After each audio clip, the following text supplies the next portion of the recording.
Hey everyone, welcome back to the channel. Tonight I'm diving into some stories Reddit has to offer. These aren't your typical romance novels where everything works out perfectly. These are real people sharing their most vulnerable moments, their biggest betrayals, and the kinds of relationship disasters that make you question everything you thought you knew about love and trust. So grab your favorite drink, get comfortable, and let's explore some tales that prove love can be beautiful, messy, devastating, and sometimes absolutely insane. Lastly, before we get started, if you've been watching the videos for a while and still aren't subscribed, I'd really appreciate it if you hit that button. It would mean a lot to me. Anyway, our first story comes from someone who learned that friendship and love don't always play by the rules we expect. My best friend confessed to liking my partner. I've been with my boyfriend Ryan for about 2 years now, and my best friend Clara has been in my life since middle school. We've been through everything together: breakups, college stress, family drama, you name it. Clara was actually the first person I told when Ryan and I started getting serious, and she seemed genuinely happy for me. Ryan and Clara got along great from the beginning. They'd chat easily when she came over, laugh at each other's jokes, and I loved that two of the most important people in my life clicked so well. Clara would often join us for movie nights, dinner dates that turned into group hangouts, and weekend trips. It felt like the perfect dynamic. About 6 months ago, I started noticing subtle changes in how Clara acted around Ryan. She'd dress up more when she knew he'd be there, laugh a little too hard at his jokes, and find excuses to touch his arm or shoulder during conversations. I brushed it off as my imagination, thinking maybe I was being paranoid or jealous for no reason. Then Clara started asking weird questions about my relationship. How was Ryan treating me? Did I think we'd get married? Was I really happy? At first I thought she was just being a caring friend, looking out for me like she always had. But the questions became more frequent and more pointed. Last month, Clara started showing up at places she knew Ryan would be, even when I wasn't there. She'd text me later saying she'd run into him at the coffee shop near his work or at the gym he goes to. She'd always have some innocent explanation about why she happened to be in that area, but it was starting to feel like too many coincidences. 2 weeks ago, everything came to a head. We'd all gone out for dinner to celebrate Ryan getting a promotion at work. Clara had been unusually quiet during dinner, barely touching her food and seeming lost in thought. After we paid the check, Ryan went to the bathroom, and that's when Clara grabbed my arm. She looked at me with this intense expression I'd never seen before and said she needed to tell me something important. My stomach immediately dropped because I could tell from her tone that whatever she was about to say would change everything between us. Clara took a deep breath and said, "I've been in love with Ryan for years, since before you two even got together." I felt like the world had stopped spinning. Years? I asked her what she meant, and she explained that she'd had feelings for Ryan since the first time I had introduced them. She said she'd tried to get over it, tried to be happy for us, but watching our relationship develop had been torture for her. She told me she'd been hoping her feelings would fade, but instead they'd only gotten stronger. She said seeing how happy Ryan made me was both wonderful and devastating because she wanted to be the one making him happy. Clara admitted that she'd been finding excuses to be around him because she couldn't help herself. Then came the part that really broke my heart. Clara said she'd been wrestling with whether to tell me because she knew it would probably ruin our friendship, but she couldn't pretend anymore. She said she wasn't asking me to break up with Ryan, but she needed me to know how she felt. I didn't know what to say. Part of me was angry that she'd been harbouring these feelings and essentially lying to me for 2 years. Part of me felt betrayed that she'd been inserting herself into my relationship under false pretenses. But part of me also felt sad for her because I could see how much pain she was in. When Ryan came back from the bathroom, the tension was obvious. Clara made an excuse about feeling sick and left immediately. Ryan asked what had happened, and I told him everything. He was shocked and said he'd never suspected Clara felt that way about him. He assured me that he'd never encouraged her feelings and that he only saw her as my friend. The next few days were a blur of emotions. I kept replaying every interaction between Clara and Ryan, looking for signs I'd missed. I felt stupid for not seeing it sooner, but also confused about whether there really had been signs or if I was just rewriting history in my mind. Clara texted me a few days later with a long apology.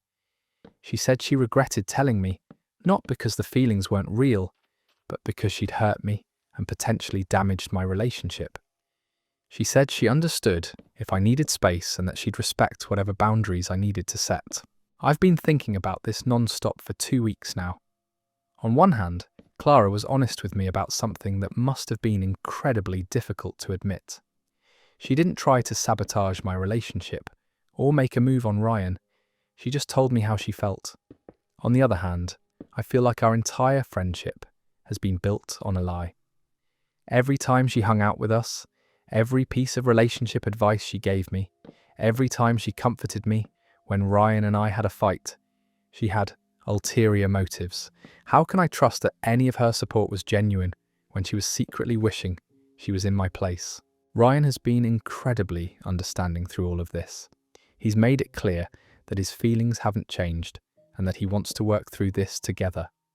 But I can tell he feels uncomfortable about the situation too. He's mentioned feeling guilty, even though he didn't do anything wrong. I haven't talked to Clara since she sent that text. I don't know if our friendship can survive this revelation. Even if I could forgive her for having feelings she couldn't control, I don't know how to get past the fact that she hid this from me for so long. Every memory we have feels tainted now. The worst part is that I miss her. Despite everything, Clara has been my best friend for over a decade. She knows me better than almost anyone, and losing her feels like losing a part of myself. But I don't know how to move forward when I can't trust her motives anymore. I keep wondering if there were signs I should have seen.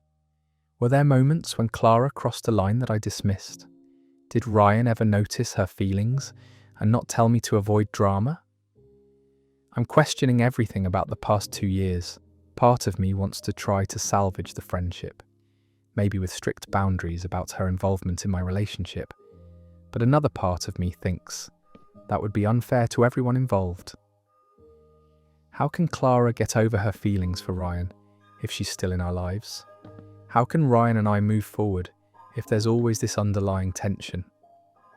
I've been going back and forth about whether to respond to Clara's text. What would I even say?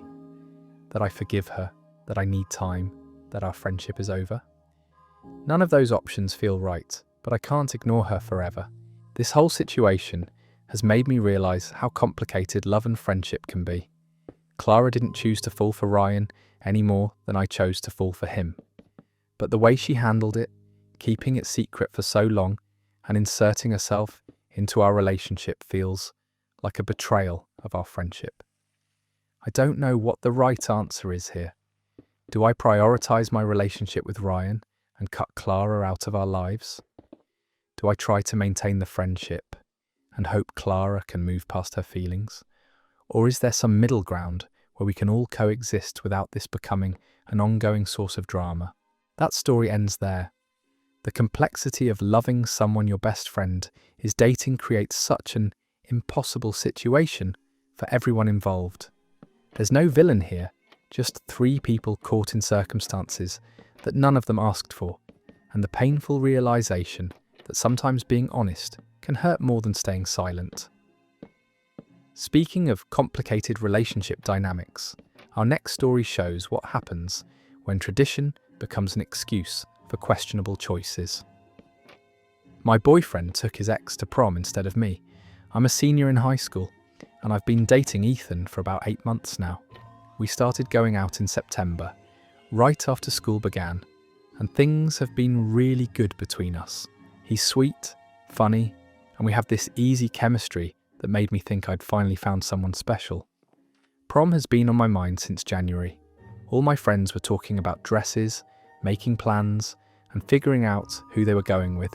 I just assumed Ethan and I would go together since we'd been together for months by that point. We talked about it casually, looking at themes and venues, and I'd started looking at dresses online.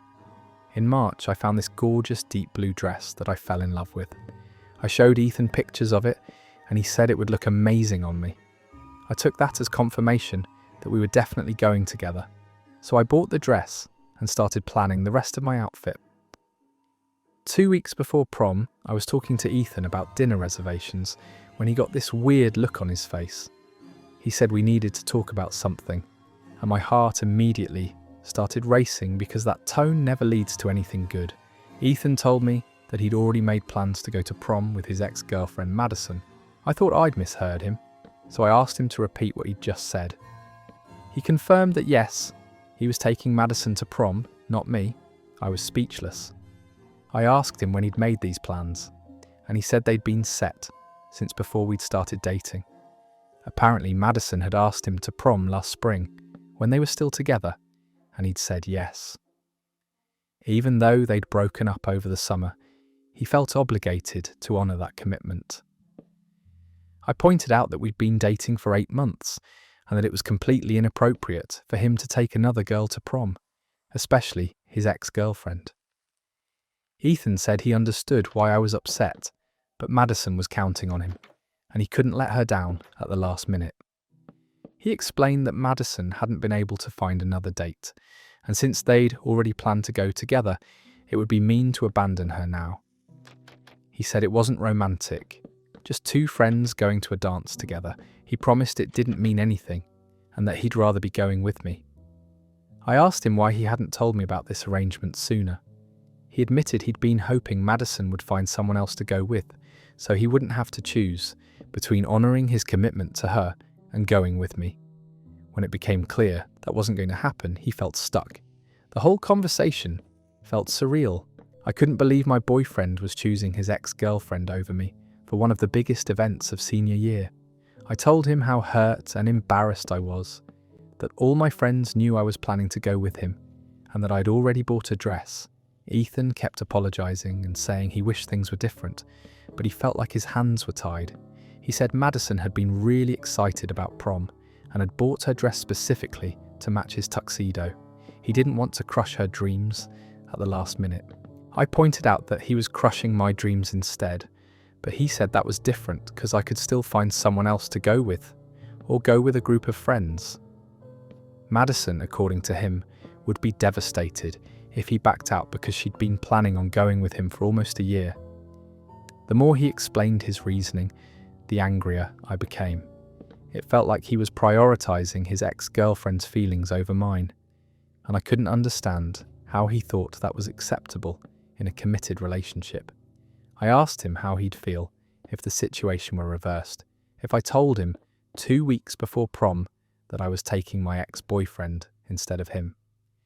He admitted he wouldn't like it, but said this was different because he'd made the commitment before we were together. I told Ethan that I thought he was making a huge mistake, and that this felt like a betrayal of our relationship. I said if he chose to go with Madison, he shouldn't expect me to be okay with it, or to act like nothing had happened. He said he hoped I'd understand, and that we could work through this after prom was over. He promised that nothing would happen between him and Madison, that it was purely platonic, and that he'd make it up to me afterward. I spent the next few days crying and venting to my friends. They were all outraged on my behalf, and couldn't believe Ethan was choosing his ex over me. Some of them suggested that maybe there were still feelings there, that no guy would prioritise an ex-girlfriend unless he wasn't over her. I tried to think of it from Madison's perspective, wondering if maybe she really was just a friend who needed a date. But the more I thought about it, the more it bothered me. If they were really just friends, why couldn't she find another date? Why was Ethan so concerned about disappointing her, but not about disappointing me? 3 days before prom, I made a decision. I told Ethan that if he went with Madison, we were done. I wasn't going to sit at home feeling sorry for myself while my boyfriend took another girl to prom, especially not his ex-girlfriend. Ethan begged me to reconsider, saying I was being unfair and putting him in an impossible position. He said he loved me, not Madison, and that one night shouldn't define our entire relationship. But I told him that his choice to prioritise her over me had already defined our relationship. I ended up going to prom with a group of my girlfriends. We had an amazing time dancing, taking pictures, and celebrating the end of senior year. I wore my blue dress and felt beautiful, even though it hurt knowing I should have been there with Ethan. During prom, I saw Ethan and Madison together several times. They looked good together, I have to admit. Madison was wearing a silver dress that complemented his black tuxedo perfectly, and they seemed to be having fun dancing and talking with their friends. What bothered me most was how comfortable they looked together. It didn't look like two friends reluctantly fulfilling an obligation. It looked like a couple enjoying prom together. They were laughing, holding hands during slow songs, and posing for pictures like they belonged together. At one point, I saw them slow dancing to a particularly romantic song, and Madison had her head on Ethan's shoulder. They looked so natural together that it made me question whether their breakup had really been as final as Ethan had led me to believe. After prom, several people told me they'd seen Ethan and Madison kissing at the after party. When I confronted him about it the next day, he initially denied it, but eventually admitted that Madison had kissed him, and he hadn't pulled away immediately. He swore it didn't mean anything, that it was just the romantic atmosphere of prom, and that he'd told Madison afterward that he was committed to me, but the damage was done. My worst fears about prom night had come true. I broke up with Ethan that day. I told him that his decision to take Madison to prom had shown me where his priorities were, and the kiss had confirmed that I was right to be concerned about his feelings for her. Ethan tried to win me back for weeks after that. He sent flowers, wrote long letters explaining his side of the story, and had friends reach out to me on his behalf. He insisted that the kiss was a mistake, and that he'd learned his lesson about putting other people's needs before mine. But I couldn't get past the fact that when it came down to choosing between Madison and me, he'd chosen her. The kiss was just confirmation of what I'd suspected all along, that he still had feelings for his ex-girlfriend. Looking back now, I'm glad I stood my ground. A boyfriend who truly loved and respected me wouldn't have put me in that position in the first place. He would have found a way to explain to Madison that his relationship status had changed and that he couldn't take her to prom anymore. The whole experience taught me a lot about boundaries and self-respect in relationships.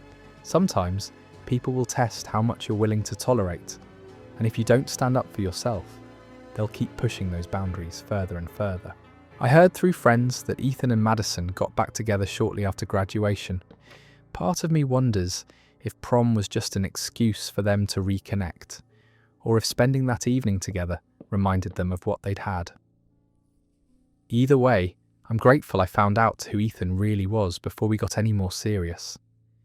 That story is over. The tradition excuse falls apart pretty quickly when you realise he was basically using a technicality to go on a date with his ex. The fact that they ended up back together just proves that sometimes your gut instinct about these situations is absolutely right. Moving on to our next tale, which shows how some people think opportunity and timing give them permission to cross every line imaginable. My girlfriend's roommate tried to kiss me while she was out. I've been dating Natalie for about 6 months, and things have been really solid between us. She shares an apartment with her college friend Mara, who I'd met a few times during group hangouts, but never really talked to one-on-one. Mara always seemed friendly enough around me, maybe a little too friendly looking back on it now. She'd laugh really hard at my jokes, even the ones that weren't particularly funny, and she had this habit of touching my arm when she talked to me. I didn't think much of it because some people are just naturally touchy, and I figured she was just being welcoming since I was dating her roommate. Last weekend, Natalie had to work a double shift at the restaurant where she waitresses. She'd been complaining about being short on rent money, so when they offered her the overtime, she jumped at the chance, even though it meant working from noon until almost midnight.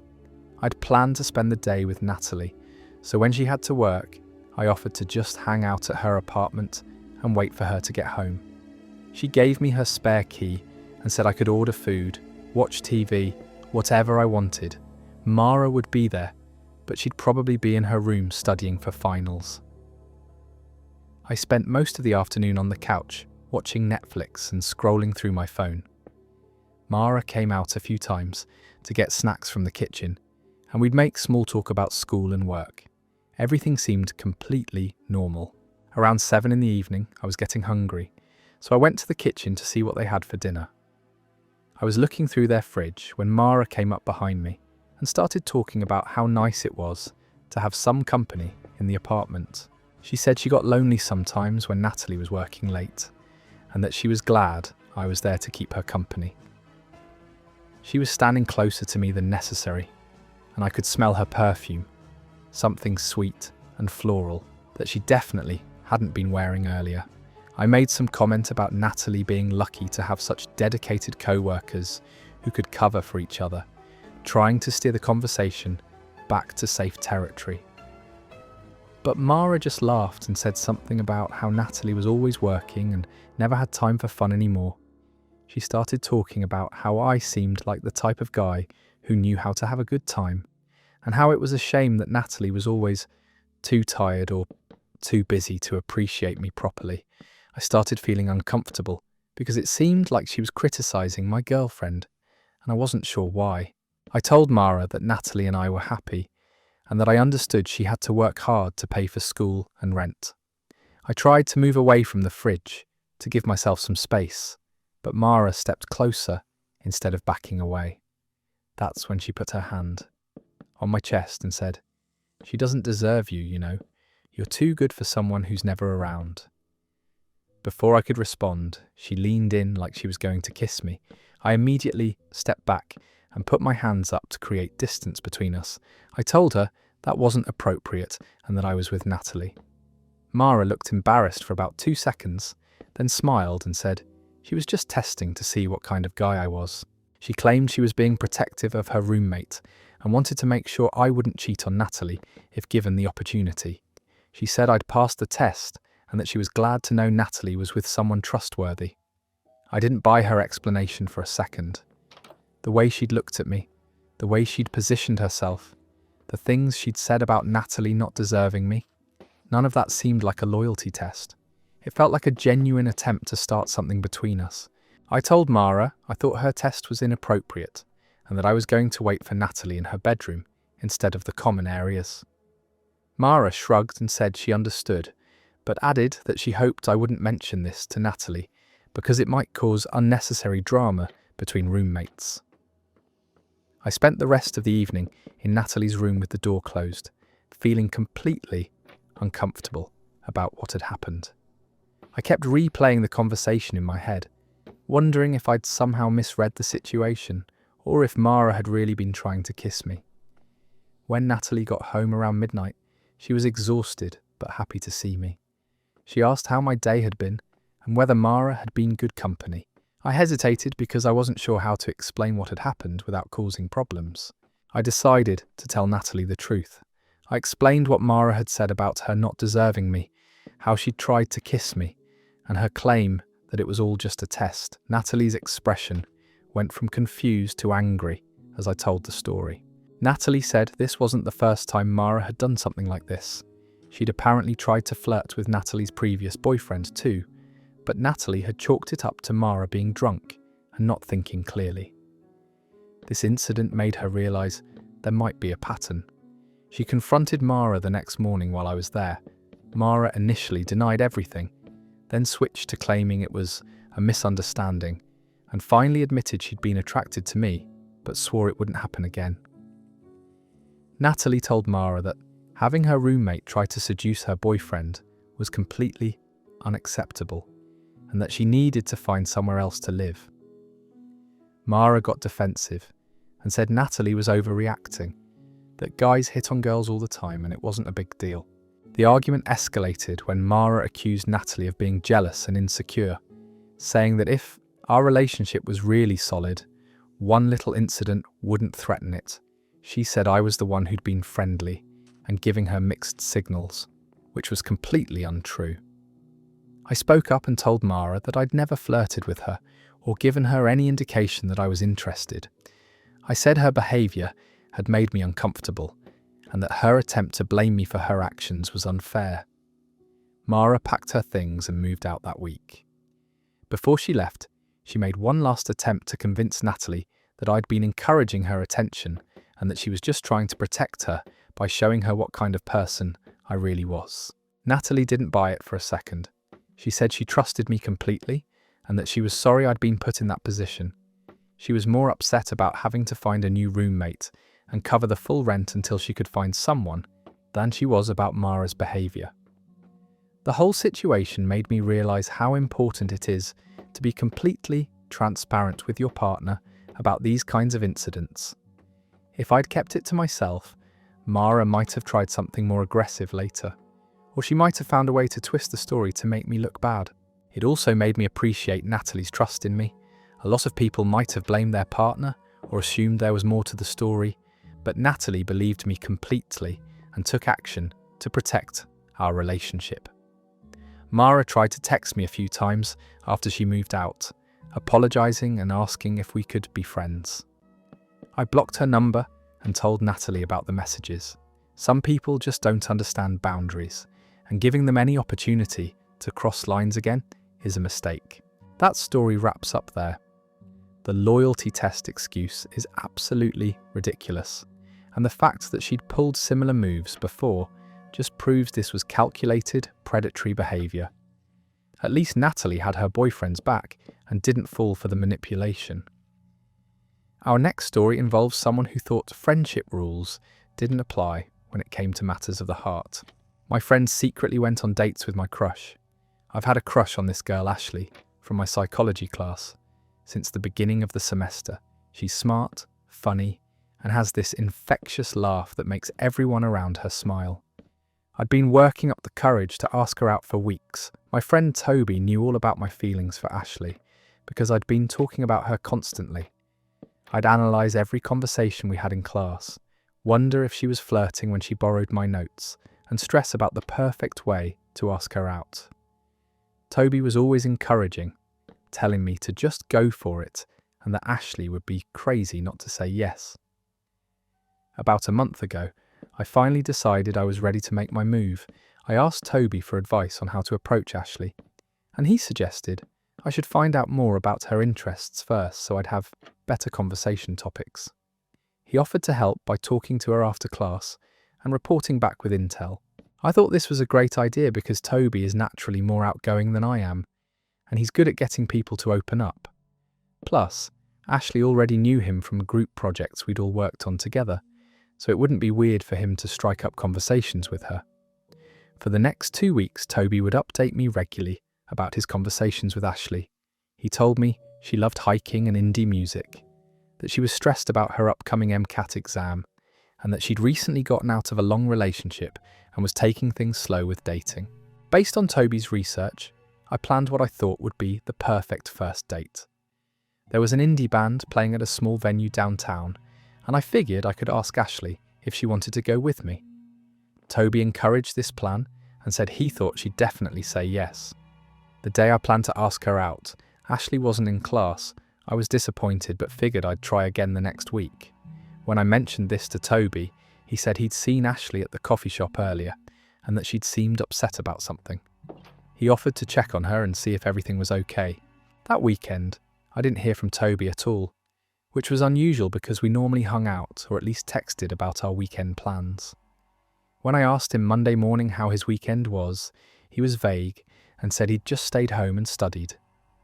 Over the next few weeks, I noticed that Toby seemed to know a lot more about Ashley's schedule and activities than his casual conversations after class would explain. He'd mention that she was stressed about a particular assignment or excited about some event, details that seemed pretty personal for someone he was supposedly just chatting with for my benefit. I also noticed that Ashley seemed more comfortable around Toby than she used to be. They'd joke around before class started, and she'd seek him out during group discussions. I convinced myself this was good news because it meant she was warming up to our friend group. Last week, everything came crashing down. I was at the campus bookstore when I saw Ashley and Toby together at a corner table in the coffee section. They were sitting close together, sharing a piece of cake, and Ashley was laughing at something on Toby's phone. They looked like they were on a date. Ashley was dressed up more than usual, and Toby was wearing the button-down shirt he only brings out for special occasions. They were holding hands across the table. I felt like I'd been punched in the stomach. I ducked behind a bookshelf and watched them for a few minutes, hoping I was misinterpreting what I was seeing, but there was no mistaking the body language and the way they were looking at each other. I left the bookstore without them seeing me and spent the rest of the day trying to figure out what to do with this information. Part of me wanted to confront Toby immediately, but another part of me hoped there was some innocent explanation. That night, I decided to test Toby by asking him how his Ashley intelligence gathering was going. He said he was still working on it and that he'd have more information soon. He looked me straight in the eye and lied about spending time with her. The next day after class, I asked Ashley directly if she wanted to go to the indie concert with me. She got this uncomfortable expression and said she was flattered, but she was already seeing someone. When I asked who, she hesitated and then said it was complicated. I pressed her a little more, and she finally admitted she'd been dating Toby for 3 weeks.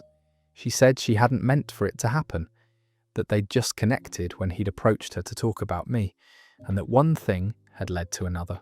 Ashley said she felt terrible about the situation because she knew I had feelings for her, but she and Toby had developed real feelings for each other. She said Toby had been planning to tell me, but they were trying to figure out the right way to handle it. I was devastated, not just because the girl I liked was dating someone else, but because my friend had betrayed me so completely. He'd used the information I'd shared with him about my feelings to pursue Ashley himself, then lied to my face about it for weeks. When I confronted Toby later that day, he initially tried to deny it. When I told him Ashley had already confirmed they were dating, he finally admitted the truth. He said he hadn't planned for it to happen, that he genuinely started talking to Ashley to help me out. But according to Toby, the more time he spent with her, the more he realised they had a connection. He said he'd tried to fight his feelings, but Ashley had made it clear she was more interested in him than in me. He claimed he was doing me a favour by pursuing the relationship instead of letting me embarrass myself by asking out someone who wasn't interested. I told Toby that his reasoning was complete garbage and that he'd betrayed our friendship in the worst possible way.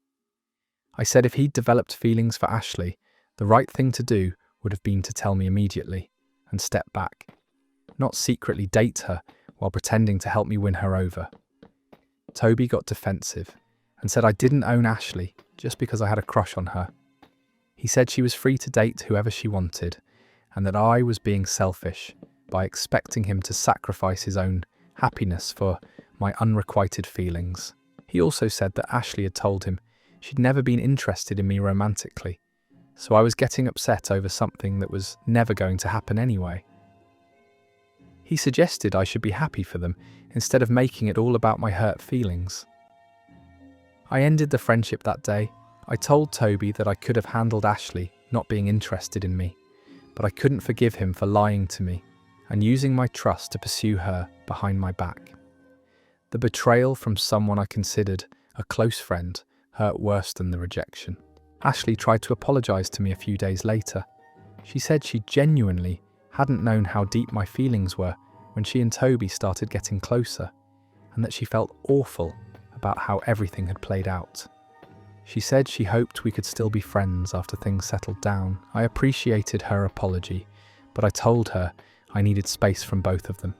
Seeing them together in class was already painful enough without trying to maintain friendships with either of them. The hardest part is that I can see why Ashley chose Toby. He's more outgoing, more confident, and apparently better at connecting with people than I am. But that doesn't make what he did okay. A real friend would have either helped me genuinely or been honest about his own interests from the beginning. Looking back, I realised there were signs I missed. Toby's detailed knowledge about Ashley's life, his vague responses about his weekend activities, and the way he kept encouraging me to wait for the perfect moment instead of just asking her out. He was buying himself time to develop their relationship. I've learned a valuable lesson about trusting people with sensitive information. When you tell someone about your feelings for another person, you're making yourself vulnerable And not everyone will respect that vulnerability. Some people will see it as an opportunity rather than a confidence to protect. The whole experience has made me more cautious about mixing friendship and romance. I still believe friends should support each other in relationships, but clear boundaries need to exist. What Toby did crossed every line of friendship loyalty. That story's finished. Using someone's crush confession as your personal dating strategy is beyond low, and then having the nerve to say you're doing them a favour by stealing their person. The mental gymnastics people use to justify betraying their friends never cease to amaze me. Now let's dive into a tale that proves some people think legal technicalities excuse absolutely terrible timing. My fiancé invited his ex to our wedding as a bridesmaid. I'm getting married in 3 months to the love of my life, Julian. We've been together for 2 years, and I thought I knew everything about him. Julian is kind, thoughtful, and has always been upfront about his past relationships. He's mentioned his ex-girlfriend Sophia a few times, usually in passing when talking about college memories or mutual friends they still have. When we started planning our wedding, I was excited to choose my bridal party. I picked my sister as maid of honour and 3 of my closest friends as bridesmaids. Julian said he was still figuring out his groomsmen, but that he had a few guys in mind from work and college. Last month, Julian came to me with what he called a slightly unusual request. He said he wanted to include Sophia in our wedding party, specifically as one of my bridesmaids. I was completely caught off guard and asked him to explain why he thought that was appropriate. Julian said that Sophia had been a huge part of his life for 4 years, and even though their romantic relationship had ended, she was still one of his closest friends.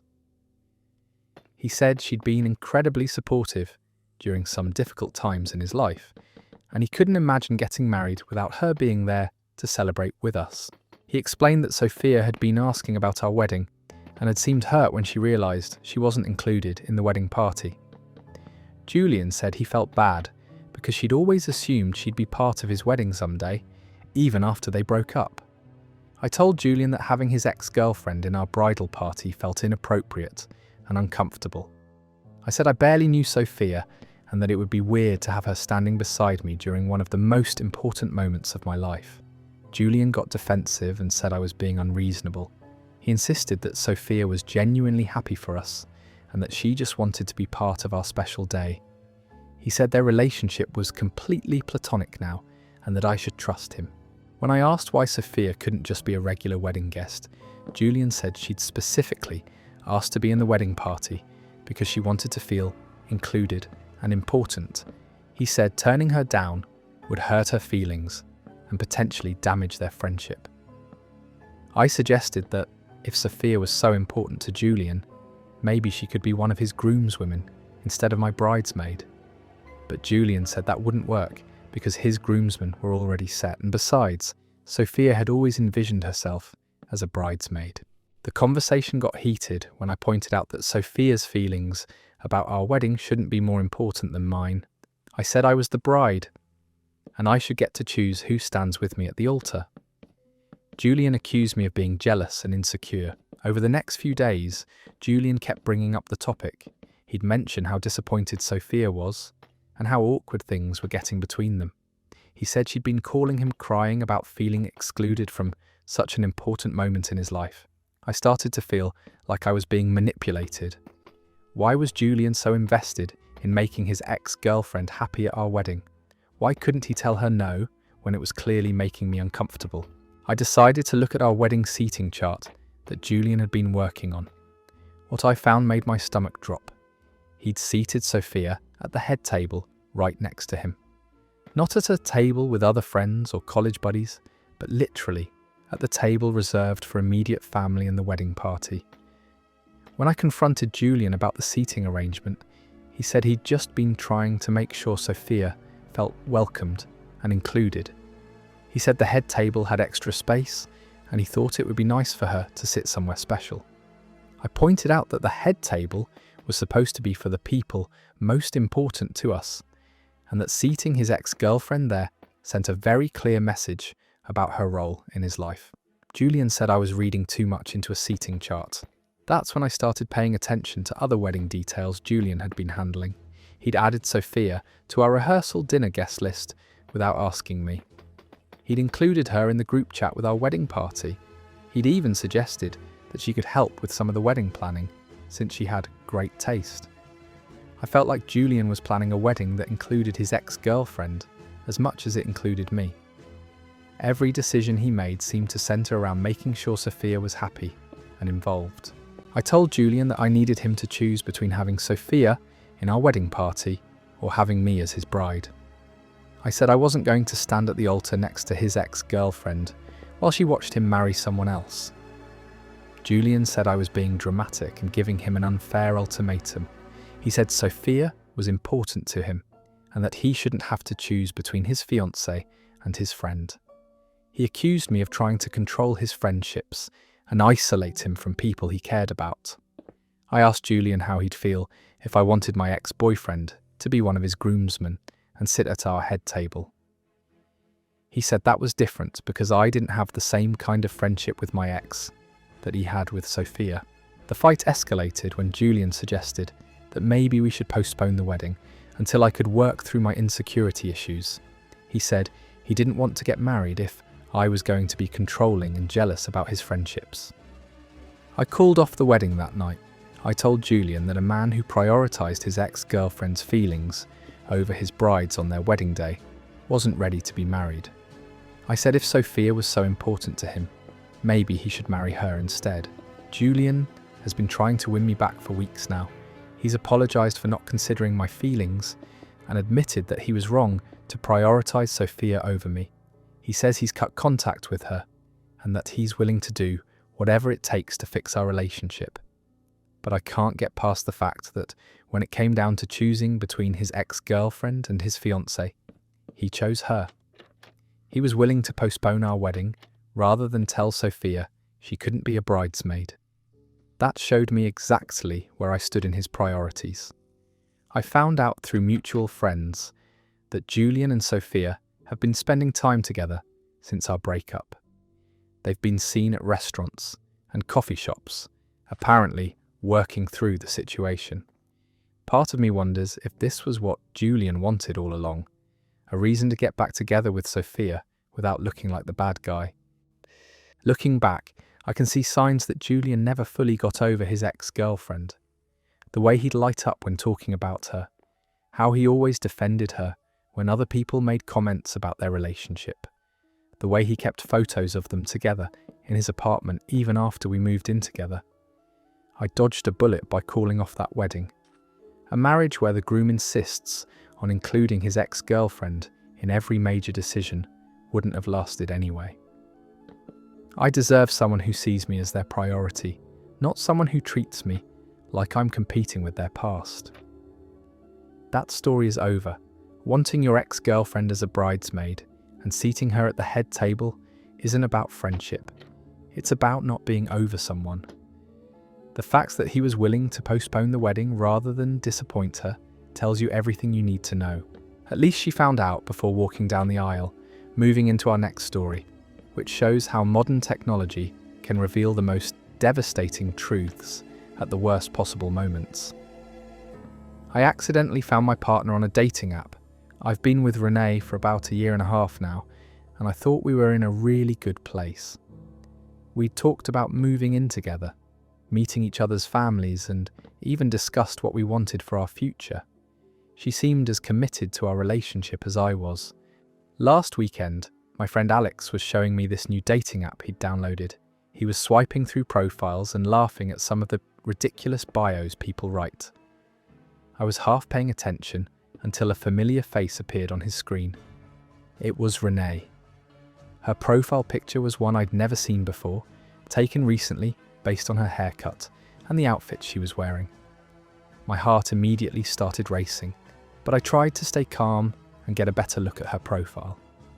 Alex didn't know I was dating Renee since we'd kept our relationship pretty private, so he just kept swiping and making jokes about the profiles. But I asked him to go back to the previous one because I thought I recognised someone. When he pulled up Renee's profile again, I could see it was definitely her. The bio said she was looking for something casual and fun, that she loved hiking and indie music, and that she was recently single and ready to explore. The recently single part hit me like a punch to the gut. I tried to play it cool and asked Alex if I could see more of her profile. She had multiple photos, including some I'd never seen her post on social media. One was a mirror selfie in lingerie that she'd definitely taken recently. Another was a group photo from a night out that I remembered her going to just 2 weeks ago. Alex made some comment about how attractive she was and asked if I thought he should swipe right. I quickly made an excuse about needing to leave and got out of there before he could see how shaken I was. I spent the drive home trying to come up with innocent explanations for why Renee would be on a dating app. Maybe it was an old profile she'd forgotten to delete. Maybe someone was using her photos to catfish people. Maybe it was some kind of misunderstanding. But the recent photos and the recently single status made it clear this was an active profile. She was presenting herself as available and looking to date other people while still in a relationship with me. When I got home, I decided to confront Renee directly. I asked her if there was anything she needed to tell me about our relationship, if she was having doubts or wanted to see other people. She seemed confused by the question and assured me that everything was fine between us. I told her I'd seen her profile on a dating app. Her face went completely white, and she was quiet for a long moment before she started explaining. Renee said she'd downloaded the app a few weeks ago, but hadn't actually gone on any dates through it. She claimed she was just curious about what was out there, and that it was more like entertainment than serious dating. She said she'd been feeling a little bored and wanted to see if she was still attractive to other people, but that it didn't mean anything. I asked her about the recently single status, and she said she'd written that because she didn't want people to know she was in a relationship. She said it would be weird to be on a dating app while advertising that she had a boyfriend. When I pressed her about whether she'd been messaging other people through the app, Renee admitted that she had been chatting with a few matches. She said it was just harmless flirting and that she'd never met any of them in person. I asked to see the conversations, and Renee hesitated before handing over her phone. What I found was much worse than I'd expected. She'd been having detailed, flirty conversations with multiple men for weeks. Some of the messages were explicitly sexual, and others were making plans to meet up. In one conversation, she told a guy that she was completely single and looking for something serious. In another, she'd sent photos of herself that I'd never seen, including some that were clearly taken in our apartment. The most devastating conversation was with someone she'd apparently been talking to for almost a month. They'd made plans to meet for drinks the following weekend, and Renee had been talking about how excited she was to finally meet him in person. When I confronted her with the evidence, Renee broke down crying. She said she'd never actually intended to meet any of these people, that it was all just fantasy and escapism. She claimed she'd been feeling trapped in our relationship and needed an outlet that made her feel desired and free. Renee said she loved me and didn't want to lose me, but that she'd been having doubts about whether she was ready for such a serious relationship. She said the dating app made her feel like she had options even if she never planned to act on them. I asked her why she hadn't just talked to me about her feelings instead of seeking validation from strangers online. She said she was afraid of hurting me and thought she could work through her doubts on her own. The conversation that really broke my trust was one where she'd complained to a match about feeling stuck with a boring boyfriend who didn't understand her need for excitement. She'd described me in ways that made it clear she'd lost respect for me and our relationship. I told Renee that what she'd done was a form of cheating, even if she hadn't physically met anyone. She'd been emotionally intimate with other men, made plans to date them, and presented herself as single and available. The fact that she hadn't followed through yet didn't make it okay. Renee begged me not to break up with her. She promised to delete the app and cut contact with everyone she'd been talking to. She said she'd realised how much she could lose, and that she wanted to work on our relationship instead of looking for something else. But the damage was done. I couldn't get past the fact that while I'd been planning our future together, she'd been shopping for my replacement. The things she'd said about me to strangers showed me how she really felt about our relationship. I also couldn't trust that she wouldn't do this again the next time she felt bored or had doubts. If she'd been willing to lie and sneak around this time, what would stop her from doing it again when things got challenging? We broke up that night. Renee was devastated and kept insisting that she'd made a terrible mistake, that she'd been confused and stupid, and that she'd do anything to fix things. But I'd already seen her true feelings about me and our relationship in those messages. The hardest part was realizing how long she'd been deceiving me. While I'd been introducing her to my family and making plans for us to move in together, she'd been telling strangers that she was single and complaining about being stuck with me. I found out later that she'd actually gone on at least 2 dates through the app before I discovered her profile. Mutual friends saw her out with different guys on nights when she'd told me she was working late or having girls' nights.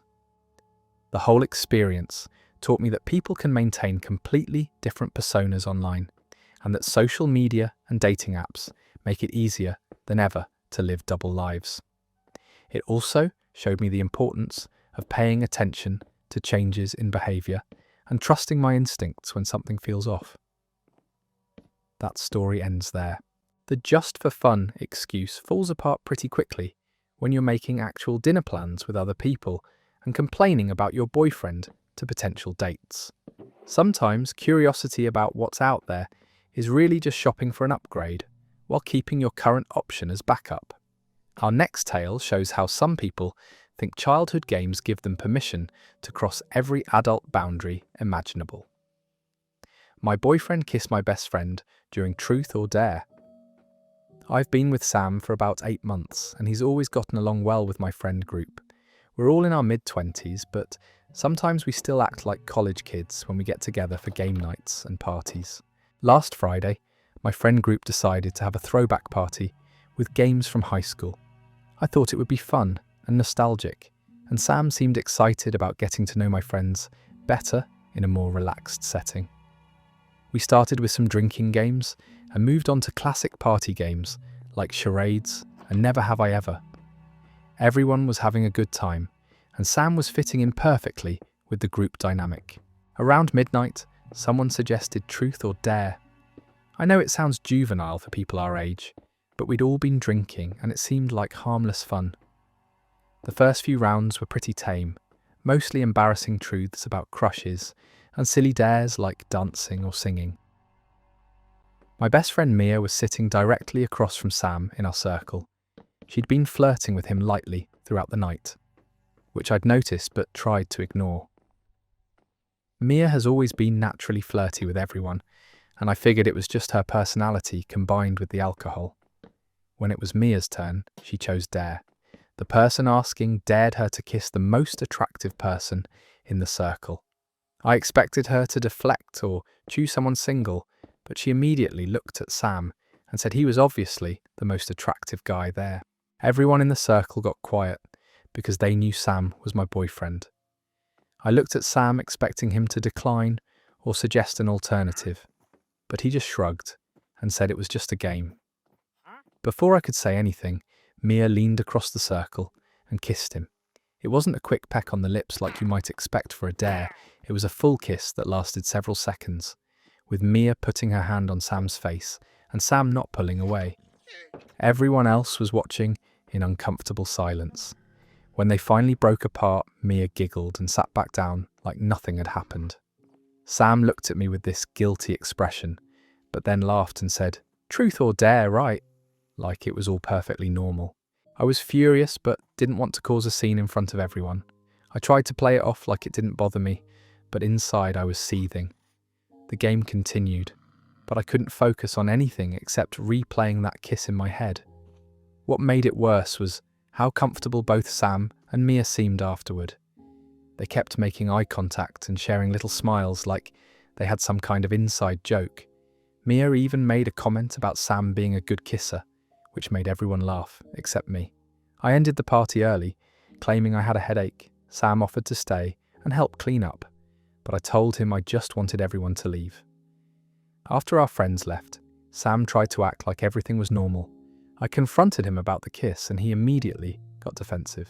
He said it was just a game and that I was overreacting. He pointed out that I'd participated in truth or dare before and done embarrassing things, so why was this different?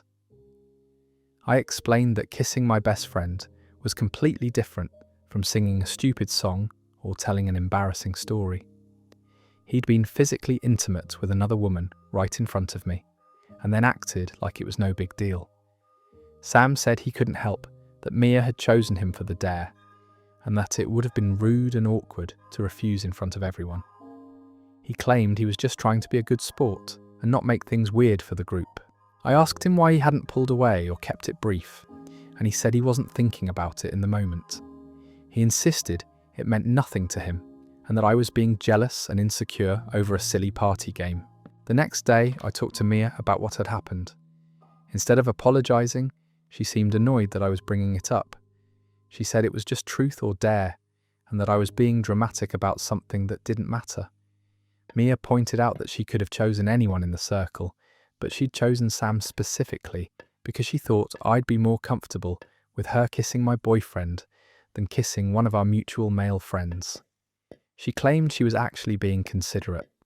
When I told her the kiss had made me uncomfortable and felt like a violation of our friendship, Mia said I was being possessive, and that healthy couples should be secure enough to handle harmless flirting and games. She also mentioned that Sam hadn't seemed bothered by it, and had even complimented her afterward, saying she was a good kisser too. This was news to me since Sam had acted like the kiss was meaningless and forgettable. I confronted Sam about his comment to Mia, and he admitted he'd said something nice to her after I'd left the room. He claimed he was just being polite, and didn't want Mia to feel awkward about the dare, but the fact that he'd complimented her kissing while downplaying the significance of the kiss to me showed that he wasn't being entirely honest about how he'd felt about the experience. Over the next week, I noticed that Sam and Mia were texting each other more than usual. When I asked Sam about it, he said they were just chatting about normal stuff and that they'd bonded during the party. I asked to see their conversations, and Sam hesitated before showing me his phone. Most of the messages were innocent, but there were definitely some flirty undertones. Mia had sent him a few selfies, and Sam had responded with compliments about how good she looked. There was also a conversation where they joked about the kiss and how natural it had felt. Mia had written that she'd enjoyed it more than she'd expected, and Sam had replied with a winking emoji. When I pointed out that their texting had crossed into flirting territory, Sam said I was reading too much into friendly conversations. He accused me of trying to control his friendships and said I was being paranoid. I realised that the truth or dare kiss had opened a door between Sam and Mia that neither of them seemed interested in closing. What had started as a party game had become an excuse for them to explore their attraction to each other. I broke up with Sam the following week.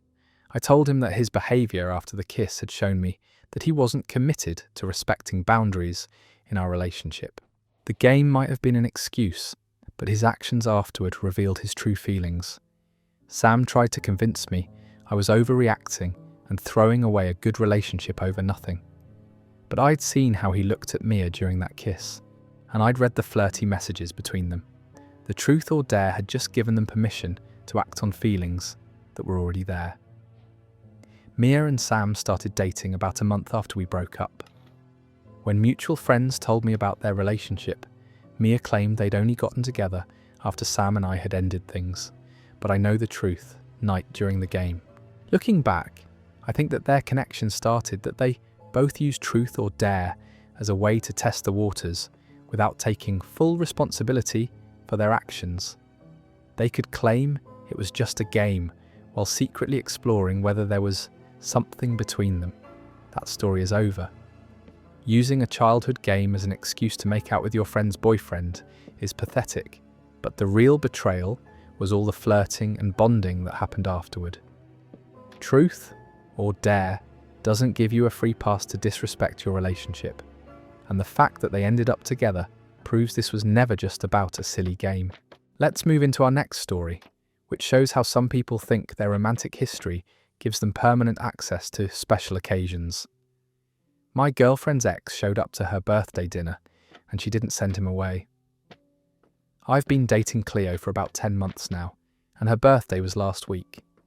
I'd been planning this dinner for weeks, making reservations at her favourite restaurant and coordinating with her friends to make sure everyone could attend. Cleo has mentioned her ex-boyfriend Marcus a few times in passing, usually when talking about places they'd been together or mutual friends they still have. She's always been clear that their relationship ended amicably about a year before we started dating, and that they occasionally text but don't really hang out anymore.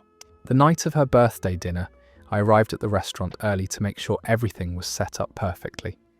I'd arranged for flowers, coordinated with the staff for a special dessert, and even brought a playlist of her favourite songs for them to play during dinner. Cleo arrived with 3 of her girlfriends, and we were having a great time catching up and celebrating. About halfway through dinner, I noticed someone approaching our table from across the restaurant. It was Marcus. I recognised him from photos Cleo had shown me, and he was walking directly toward us with a confident smile. Cleo's expression changed immediately when she saw him, but not in a way that suggested she was unhappy to see him.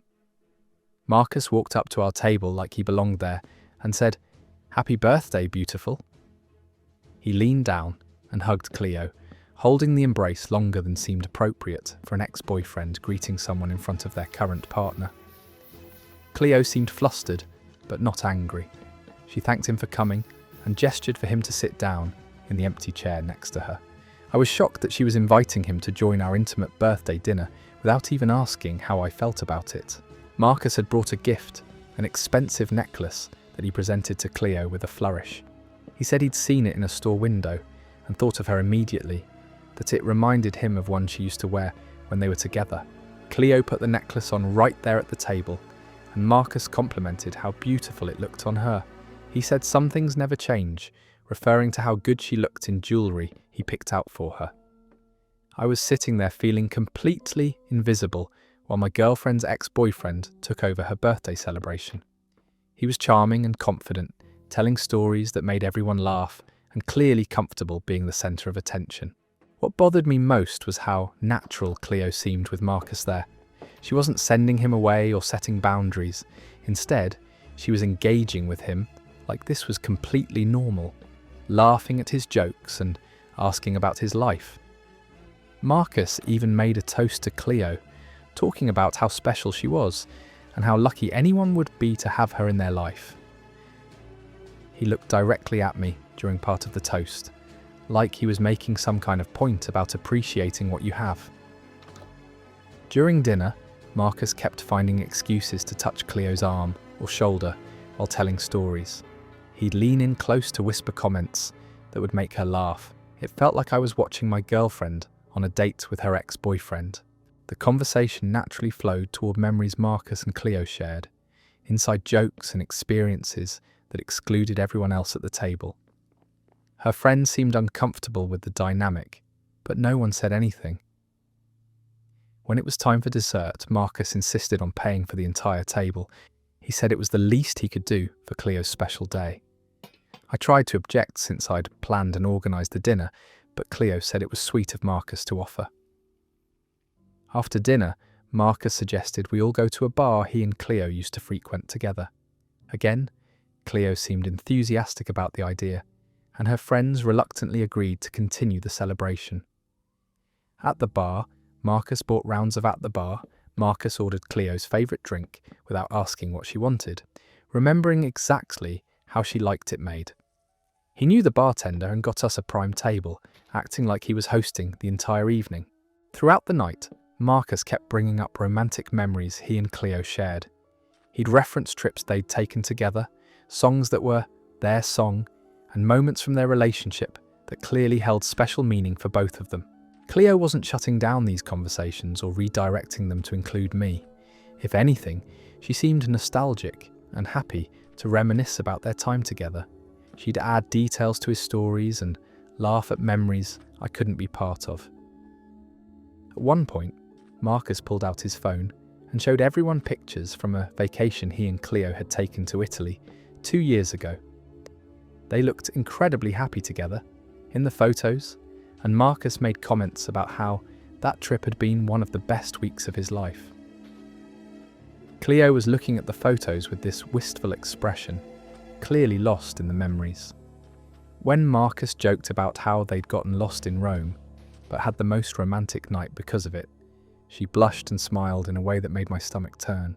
I finally excused myself to go to the bathroom, partly to get some air, and partly to see if anyone would notice I was gone. When I came back, Marcus was sitting even closer to Cleo, and they were deep in conversation about something that was making her laugh hysterically. Her friends had started talking among themselves, clearly feeling as left out as I was. It had become the Marcus and Cleo show, with the rest of us just background characters in their reunion. Around midnight, Marcus announced he had to leave, but thanked everyone for letting him crash the party. He hugged all of Cleo's friends goodbye, then saved Cleo for last. Their goodbye hug lasted at least 30 seconds, and I heard him whisper something in her ear that made her smile. After Marcus left, the energy at our table completely changed. Cleo seemed deflated, like the fun part of her birthday was over now that he was gone. Her friends started making excuses to leave, and within 20 minutes, it was just Cleo and me. In the Uber ride home, I asked Cleo why she'd let Marcus take over her birthday dinner. She said she was surprised to see him but thought it would be rude to ask him to leave. She claimed she hadn't known he was going to show up. I asked her how Marcus had known where we were having dinner and what time we'd be there. Cleo hesitated before admitting that they'd been texting earlier in the week, and she might have mentioned her birthday plans. When I pressed her about why she was texting with her ex-boyfriend about her birthday, she said it wasn't a big deal.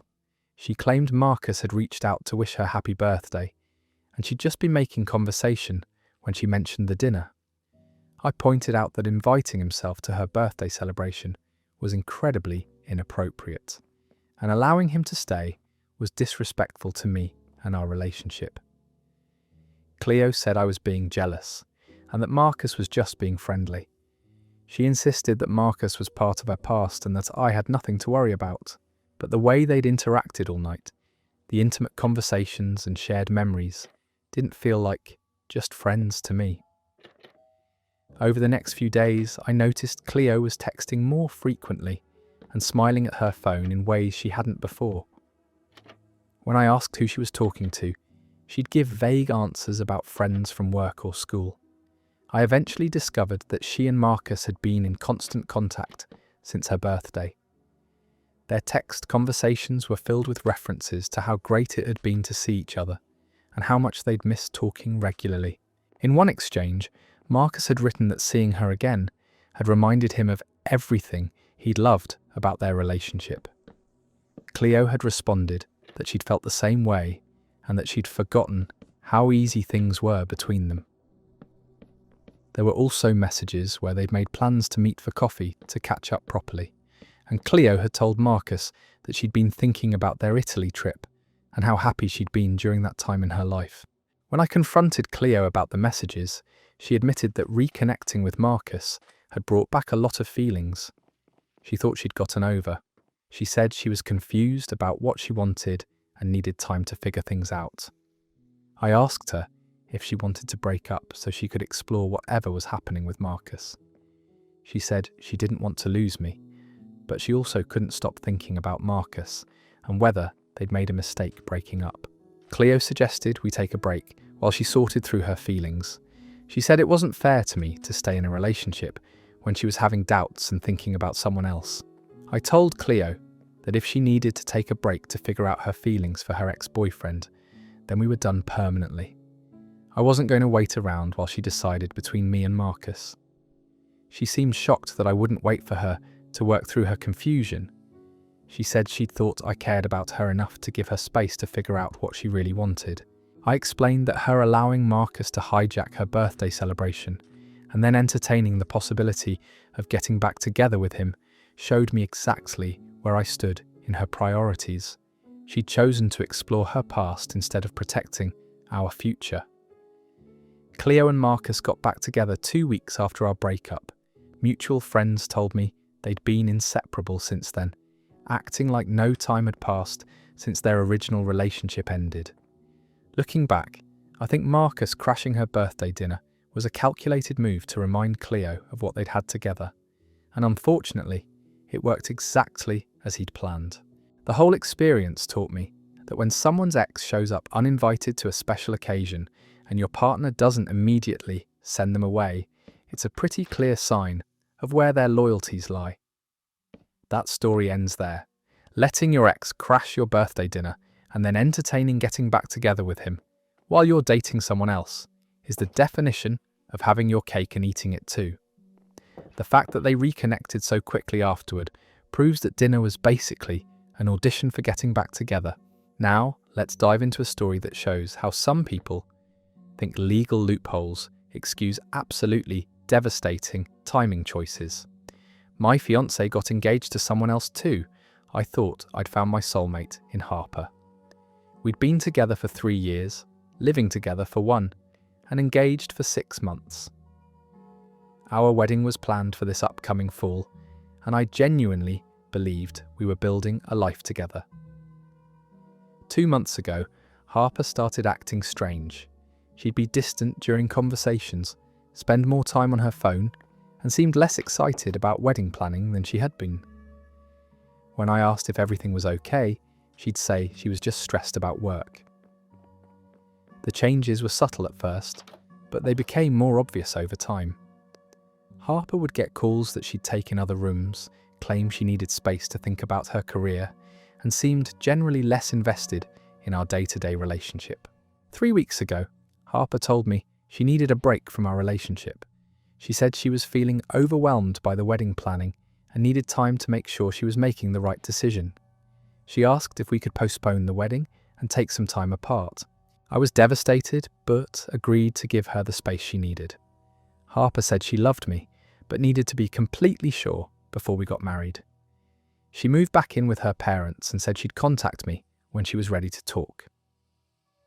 During our break, I respected Harper's request for space.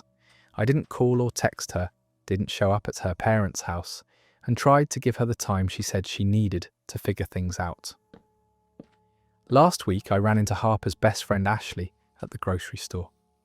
Ashley seemed uncomfortable when she saw me and tried to avoid making conversation, but something about her behaviour made me press for information about how Harper was doing. Ashley reluctantly told me that Harper was doing well and seemed happy. When I asked what she meant by happy, Ashley looked like she wanted to disappear. She said she thought I already knew, then realised I didn't. That's when Ashley told me that Harper had gotten engaged to someone else. Not only engaged, but engaged to someone she'd apparently been seeing for months while we were still together. I felt like the world had stopped spinning. I asked Ashley to repeat what she'd just said, hoping I'd misunderstood, but she confirmed that Harper was engaged to a guy named Trevor, whom she'd met through work. Ashley explained that Harper and Trevor had been secretly dating for at least 4 months, maybe longer. They'd gotten engaged the week after Harper had asked me for a break, and they were planning a quick wedding for next month. I asked Ashley why Harper hadn't just broken up with me, instead of asking for a break, while she was seeing someone else. Ashley said Harper had been scared to hurt me, and thought a gradual separation would be easier for everyone. The betrayal was staggering. While I'd been planning our future and dealing with typical pre-wedding stress, Harper had been building a relationship with another man. The break hadn't been about figuring out her feelings for me. It had been about buying time to solidify her relationship with Trevor. I immediately called Harper and demanded an explanation. At first she tried to deny Ashley's story, but when I pressed for details she admitted everything.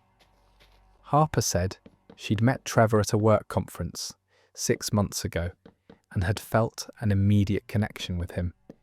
She claimed she'd tried to ignore her feelings, but they'd grown stronger over time. She explained that she'd started questioning our relationship after meeting Trevor, wondering if what we had was really love, or just comfort and familiarity. She said Trevor made her feel excited and alive in ways she hadn't felt in years.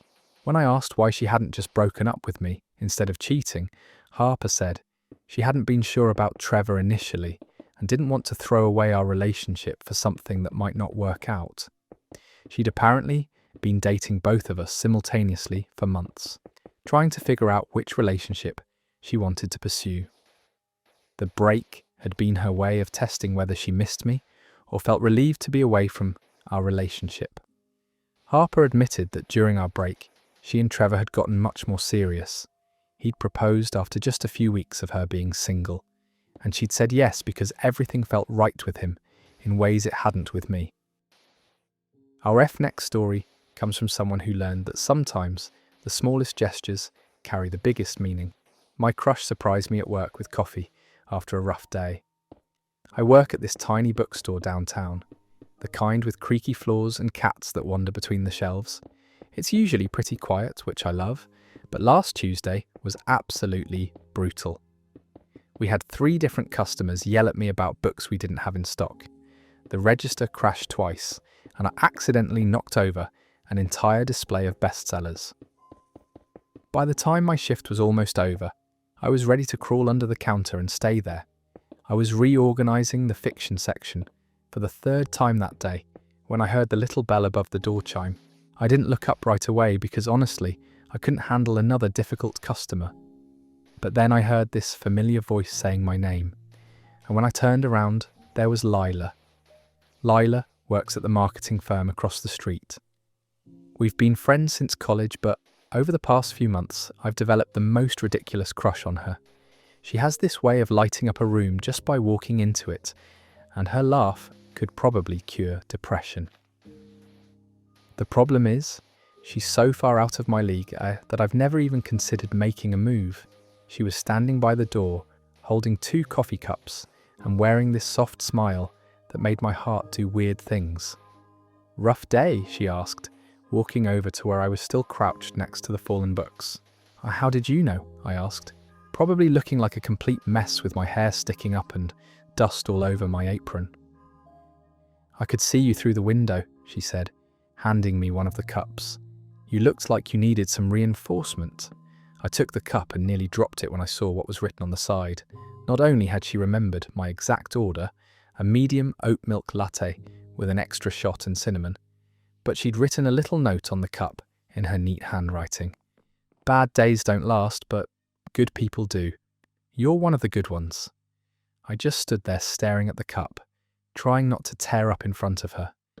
"Lila, you didn't have to do this." "I know," she said, settling down on the floor next to me and starting to help stack the books I'd been reorganizing. "But I wanted to, plus I was getting coffee anyway, and I figured you probably hadn't had a chance to grab any today." She was right. I'd been so busy dealing with chaos that I hadn't eaten or had anything to drink since my morning coffee at 6 a.m. We sat there on the bookstore floor, drinking our lattes and talking about everything except my terrible day. She told me about this new campaign she was working on, and I told her about the book I'd been reading during slow moments. What struck me most wasn't just that she'd brought me coffee, but that she'd paid attention. She knew I always got oat milk instead of regular milk because of my lactose intolerance. She knew I needed that extra shot to function as a human being. She even knew I always asked for cinnamon on top, which is such a small detail that most people would never remember. When she finally had to leave to get back to work, she squeezed my hand and said, "Tomorrow will be better." And you know what? She was right. Not just because the next day was objectively less chaotic, but because every time I looked at that coffee cup, which I definitely kept, I was reminded that someone cared enough to notice when I was having a hard time. That story is over. Sometimes the most romantic gestures aren't grand declarations or expensive gifts. Sometimes it's just someone paying attention to the little things and showing up exactly when you need them most. The fact that she remembered every detail of his coffee order and took time out of her day to bring him comfort speaks volumes about the kind of person she is. Speaking of paying attention to details, our next story comes from someone who discovered that sometimes what we interpret as disinterest is actually the complete opposite. "I thought my crush didn't like me until they admitted they were just nervous." I met Milo during orientation week at college. He was in my statistics class, and I noticed him immediately because he had this incredible smile and was wearing a vintage band t-shirt for a group I'd never heard anyone else our age even mention. I figured we'd have stuff in common, so I tried to strike up conversations with him before and after class. But every time I approached him, he'd get weird. Not rude weird, just awkward weird. He'd give me these short-clipped answers and then find an excuse to leave quickly. If I asked him about the homework, he'd mumble something about not understanding it and hurry away. If I complimented his shirt or his sneakers, he'd just nod and suddenly remember he had to be somewhere else. After a few weeks of this, I started to get the message. Clearly, he wasn't interested in being friends, let alone anything more. I was disappointed because he seemed really cool from a distance, but I wasn't going to keep bothering someone who obviously didn't want to talk to me. So I stopped trying. The thing is, I still saw him around campus all the time. We had 2 classes together, and our dorms were in the same quad. Every time our eyes met, he'd look away quickly, which just confirmed my theory that he found me annoying. I started sitting on the opposite side of the classroom and taking different routes to avoid making him uncomfortable. This went on for almost 2 months. I'd basically written him off as a lost cause and started focusing my attention on making other friends. Then one day, I was studying alone in the library when he appeared at my table, looking absolutely miserable. "Can I sit here?" he asked, gesturing to the empty chair across from me. I was so surprised that I just nodded. He sat down and stared at his hands for a long moment before finally looking up at me. "I owe you an apology," he said quietly, "and probably an explanation." I had no idea what he was talking about, so I just waited for him to continue. "I know you've been trying to be friendly, and I've been acting like a complete weirdo," he said, running his hands through his hair. "It's not because I don't like you, it's actually the opposite problem." My brain took a second to process what he was saying. "Opposite problem?" "I have the biggest crush on you," he said, turning red as he spoke. "Have had since the first day of class. And every time you try to talk to me, I panic because I'm afraid I'm going to say something stupid and ruin any chance I might have." I just stared at him. All this time I'd thought he found me irritating, when actually he'd been nervous because he liked me. So instead of risking saying something dumb, he continued, I just say nothing and hurry away, which now that I'm saying it out loud, was probably way stupider than anything I might have accidentally said. I started laughing, not because it was funny, but because it was such a relief. "Milo, I thought you hated me." "Hate you?" He looked genuinely shocked. "How could you think that?" "Because every time I tried to talk to you, you acted like I had the plague." He covered his face with his hands. "Oh God, I'm such an idiot." "You're not an idiot," I said, still smiling. "You're just overthinking things. I've been wanting to get to know you better this whole time." He peeked at me through his fingers. "Really? Really? And for the record, I don't think you would have said anything stupid. You seem pretty smart to me." We ended up talking for 3 hours in that library. Turned out we had way more in common than just music taste. He was funny and thoughtful and had all these interesting perspectives on things. When we finally parted ways, he asked if I wanted to study together again sometime. "I'd like that," I said. "And Milo, next time you're nervous about talking to someone, maybe just try talking anyway. The worst thing that can happen is you'll find out you were worried about nothing." He grinned, and it was that same incredible smile that had caught my attention on the first day. I'll try to remember that. That story is over. It's amazing how our own insecurities can create completely false narratives about other people's feelings. Milo spent months avoiding the person he liked most because he was afraid of rejection, while she spent those same months thinking he couldn't stand her.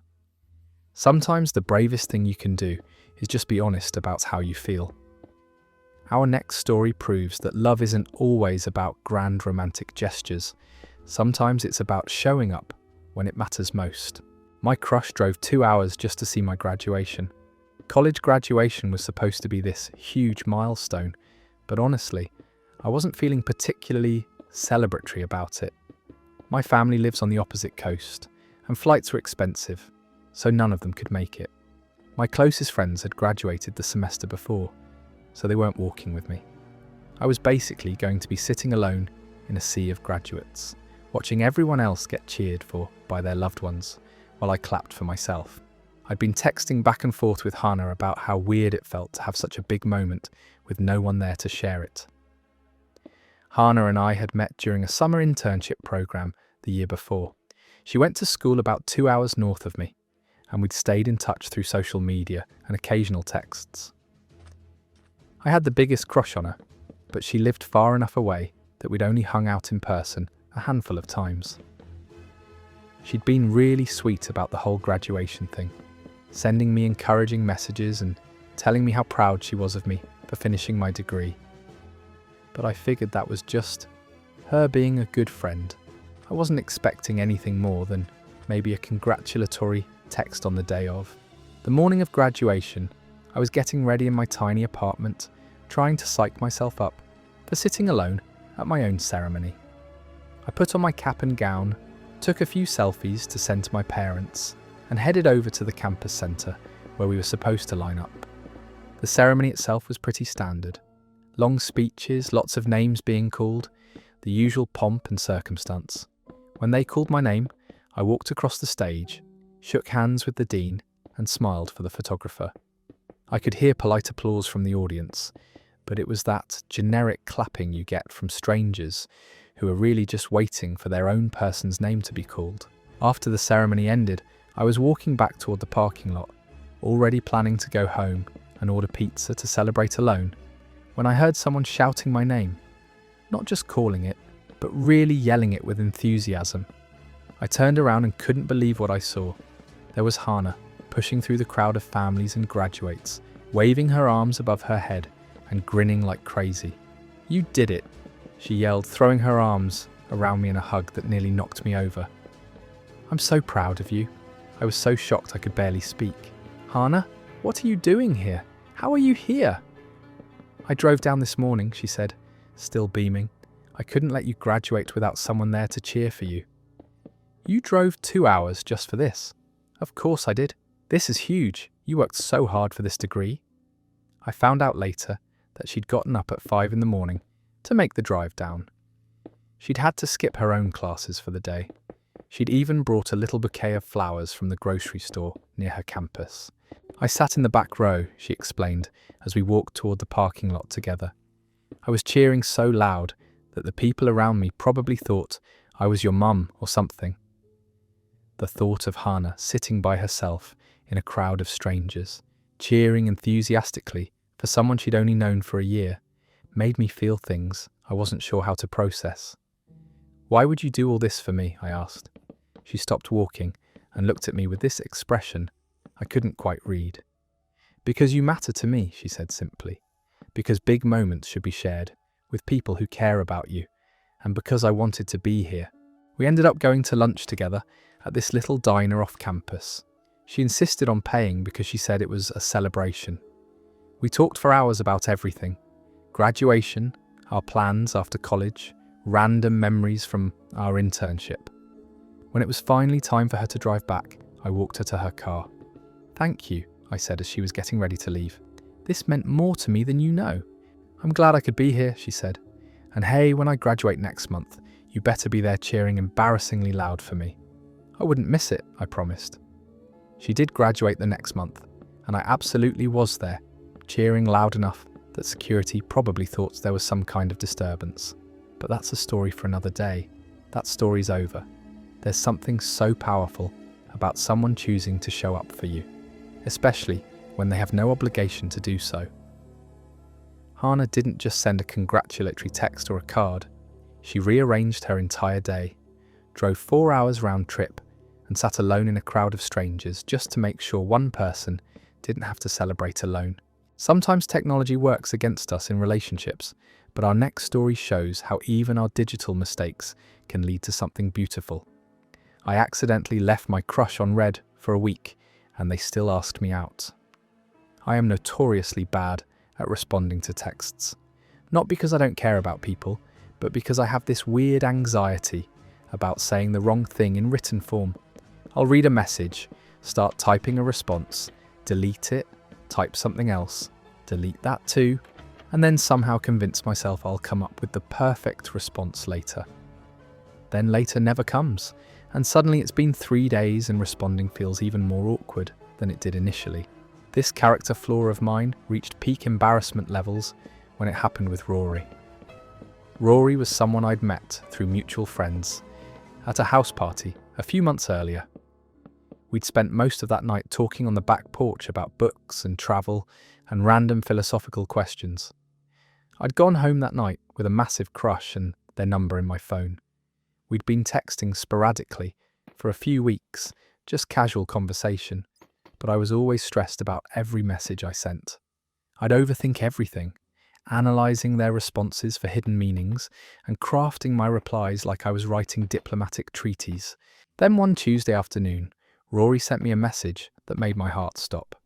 It wasn't anything dramatic, just a simple, "Hey, I've been thinking about our conversation about that book series you recommended. Would you want to grab coffee sometime this weekend and tell me more about it?" I stared at that message for probably 10 minutes. This was it. This was them asking me out, or at least asking me to hang out in a way that felt like it could be a date. I needed to respond with something perfect, something that showed I was interested but not desperate, enthusiastic but not overwhelming. I typed out about 15 different responses. "I'd love to." He sounded too eager. "Sure, that sounds fun," seemed too casual. "Absolutely. When works for you?" Felt too formal. Everything I wrote sounded wrong in my head. So I did what I always do when I can't figure out the right words.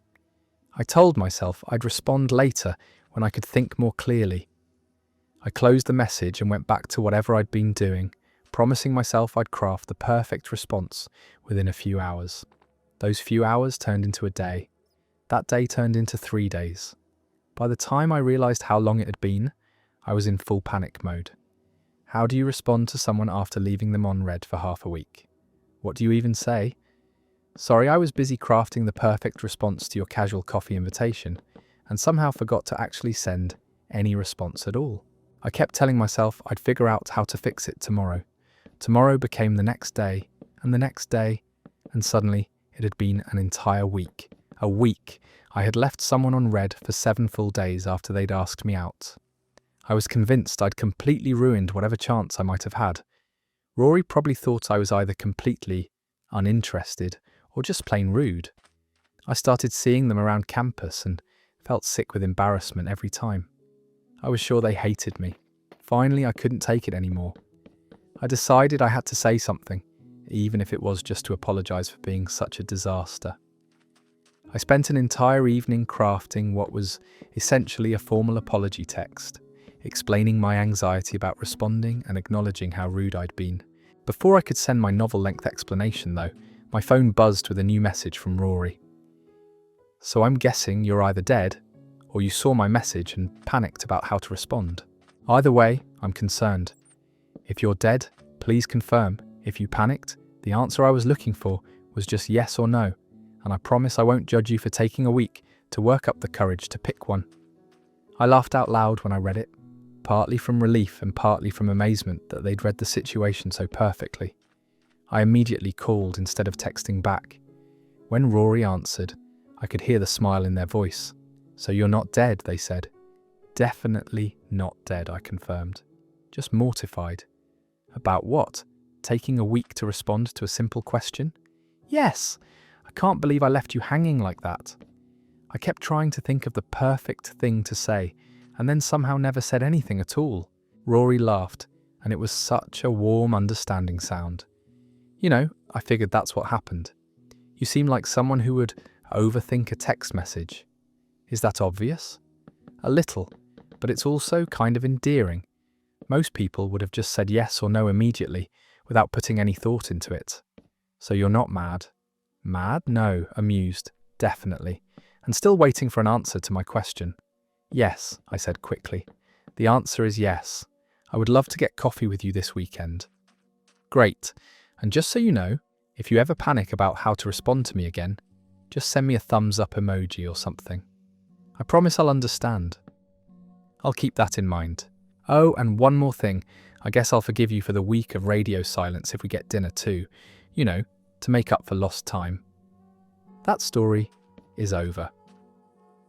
The fact that Rory not only understood the overthinking spiral, but found it endearing enough to ask for a second activity shows incredible emotional intelligence and patience. Sometimes the people worth being with are the ones who see your quirks and anxieties and choose to work with them rather than around them. Our next story shows that sometimes the most romantic moments happen when someone puts real effort into learning something new, just for you. My crush learned my favourite song on guitar and played it for me. I've always been a music person. I'm that girl who has Spotify playlists for every possible mood and situation. Road trip music, rainy day vibes, songs for when you're feeling existential at 2 a.m, you name it. Music is basically the soundtrack to my life, and anyone who knows me well knows that. Elena and I met in our college environmental science program. She was one of those people who seemed naturally good at everything. Brilliant in class discussions, organised with her research, just generally had her life together in a way that made me slightly envious. We'd been study partners for about a semester, spending long hours in the library working through problem sets and preparing for exams. During one of our marathon study sessions, she asked me what I listened to while I worked. I ended up showing her my entire music library, explaining why certain songs fit certain moods, geeking out about lyrics and melodies. She seemed genuinely interested, asking questions about artists I mentioned and taking notes like it was part of our coursework. There was one song in particular that I kept coming back to. It was this beautiful acoustic piece by a folk artist most people hadn't heard of. The lyrics were poetic without being pretentious, and the guitar work was intricate, but not overwhelming. I'd probably played it for Elena 3 or 4 times during different study sessions, explaining why it was perfect background music for reading dense research papers. "I can see why you love it," she'd said after listening to it again. "It's like audio comfort food." A few weeks later, our program organised this end-of-semester bonfire at a state park about an hour from campus. Most of our class was there, sitting around the fire, making s'mores, and just decompressing after finals. Someone had brought a guitar, and people were taking turns playing songs they knew. Elena had been quiet most of the evening, which wasn't unusual for her in big groups, but when the guitar made its way around the circle to her, she didn't pass it along like I expected her to. "I learned something recently," she said, looking directly at me across the fire. "I'm not sure I'll do it justice, but I wanted to try." Then she started playing my song. Not just the basic chords, but the actual finger-picking pattern, the little embellishments, all the subtle details that made the original so special. Her voice was softer than the recording, more intimate, but it was perfect for the setting. I felt my heart stop. Everyone around the fire had gone quiet, listening to this beautiful performance, but Eleanor's eyes stayed on me the entire time. It was like she was playing for an audience of one, even though 20 other people were sitting there. When she finished, there was this moment of complete silence before everyone started applauding, but I couldn't focus on anyone else's reaction because I was too busy processing what had just happened. After the song ended and the guitar moved on to the next person, Elena came over and sat on the log next to me. "How long have you been learning that?" I asked, still a little stunned. "About 3 weeks," she admitted. "I found guitar tabs online and watched YouTube tutorials until I figured it out. My roommate probably wanted to strangle me because I kept practicing the same sections over and over." "You learned my favourite song just to play it for me." She looked suddenly shy, which was so unlike her usual confident demeanour. "I wanted to give you something. You light up when you talk about music, and I thought, maybe if I could play something that meant something to you, it would mean something to you that I played it." "Elena, that was incredible. I can't believe you put that much effort into learning something just because I liked it." "It wasn't just because you liked it," she said quietly. "It was because you liked it, and I like you." The way she said it was so simple and honest that it took my breath away. No dramatic declarations, No overthinking, just a straightforward statement of fact. I like you too, I said. Have for months, actually. Good, she said, smiling that confident smile I was used to seeing from her, because I was really hoping that 3 weeks of guitar practice would pay off. We ended up talking by the fire until almost everyone else had gone home. She told me about how she'd been trying to work up the courage to tell me how she felt for weeks, and how learning my song had seemed like the perfect way to show rather than tell. Plus, she added with a grin, now I know how to play guitar. That's a useful skill to have. That story is over. Learning an entire song on a new instrument just to impress someone takes dedication, but doing it with their favourite song that most people have never heard of, that's next level thoughtfulness. The fact that she spent 3 weeks practicing something she'd never shown any interest in before shows how much attention she'd been paying to what mattered to her crush. Sometimes, love stories aren't about meeting someone new, but about finally seeing someone who's been there all along in a different light. My crush was my childhood friend, and we finally got together. Theo and I grew up 3 houses apart on the same quiet suburban street. Our mums were best friends, so we'd been thrown together at playdates since we were basically toddlers. We went through all the typical childhood phases together, building blanket forts, having water balloon fights, complaining about homework. The whole suburban kid experience. Through elementary school, we were just friends. Good friends, but friends in that uncomplicated way kids can be before everything gets weird and confusing. We'd ride our bikes around the neighbourhood, play video games in his basement, and scheme ways to convince our parents to let us stay up later on weekends.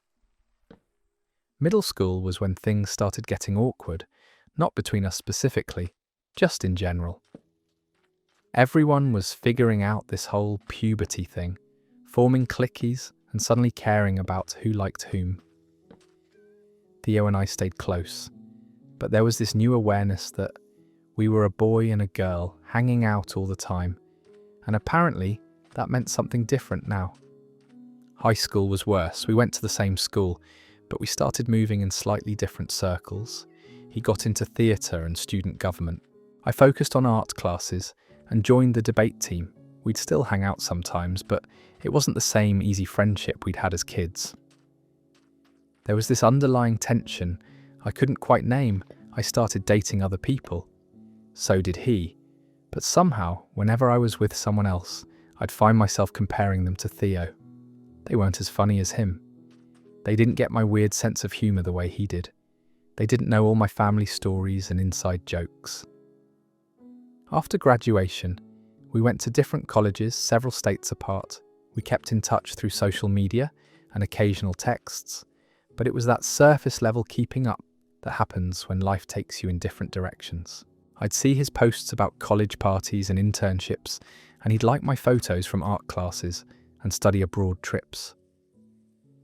When we both came home for winter break during our junior year, our mums orchestrated one of their famous coincidental meetings at the local coffee shop. I hadn't seen Theo in person in over a year, and I was nervous for reasons I couldn't quite explain. He looked different, taller, more confident, but still fundamentally the same person who used to help me catch fireflies in mason jars. We fell back into conversation like no time had passed at all, talking about school and plans for after graduation, and whether our old elementary school still had that creaky swing set we used to fight over. Want to take a walk around the old neighbourhood? He suggested, after we'd been talking for 2 hours. We ended up at the playground, where we'd spent countless afternoons as kids. It was smaller than I remembered, but the same swing set was still there, creaky as ever. "Can I tell you something?" Theo said as we sat on the swings, gently rocking back and forth. "Of course." "I had the biggest crush on you in middle school," he said, staring at his feet. "Like, embarrassingly huge. I used to practice what I'd say if I ever worked up the courage to ask you to the spring dance." I stopped swinging and looked at him. "Are you serious?" "Completely serious. I was convinced you saw me as just a friend though, so I never said anything. Then high school happened and we started dating other people, and I figured I'd missed my chance." "Theo," I said slowly, I had a crush on you too. In middle school, in high school, probably in college if I'm being honest. He looked up at me with this expression of complete surprise. Really? Really? I always thought you were out of my league though. You were so involved in everything, so popular. I was just your weird neighbour friend who drew too much and argued with everyone. You were never just anything, he said seriously. You were the person I looked forward to seeing every day. You were the person I told everything to. You were my favourite person. Were? He smiled, and it was the same smile I'd been seeing across the fence between our backyards for 15 years. You're still my favourite person. I don't know who moved first, but suddenly we were kissing on the same playground, where we'd probably had our first fight over who got to go down the big slide first.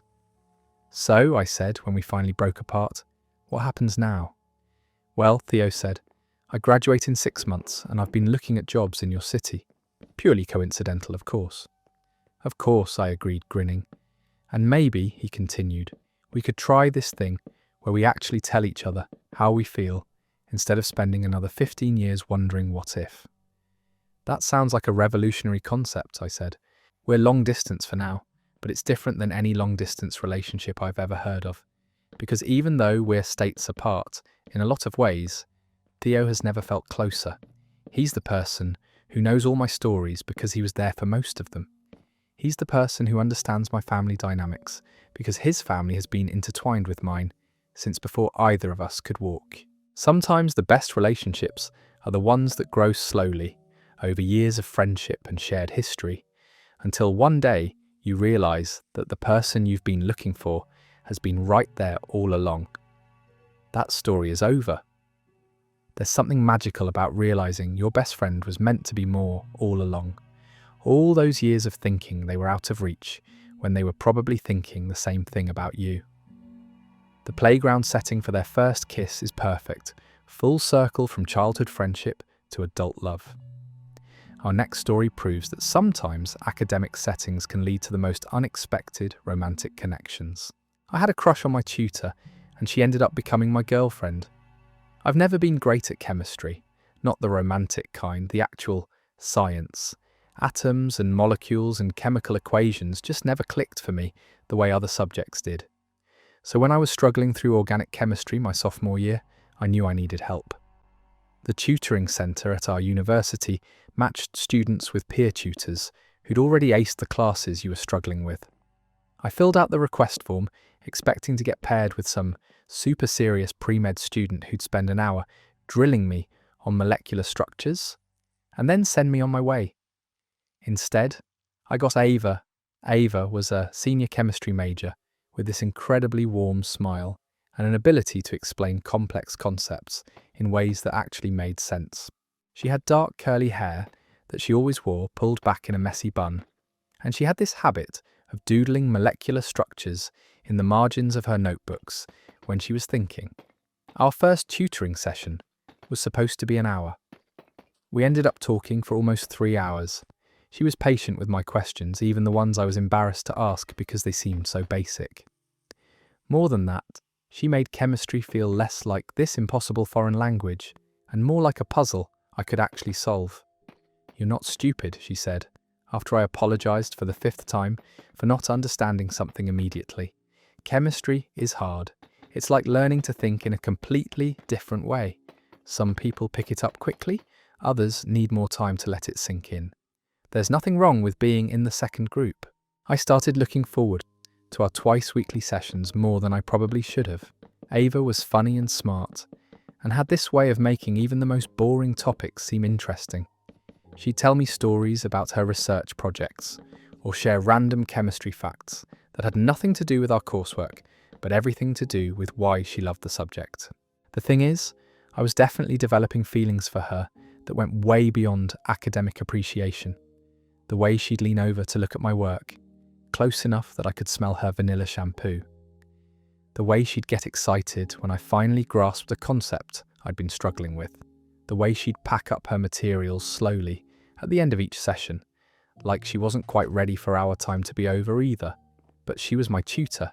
She was older than me, more accomplished academically, and probably just being nice because it was literally her job to help me succeed. I convinced myself that anything I was reading into our interactions was just wishful thinking on my part. Midway through the semester, I was finally starting to understand the material.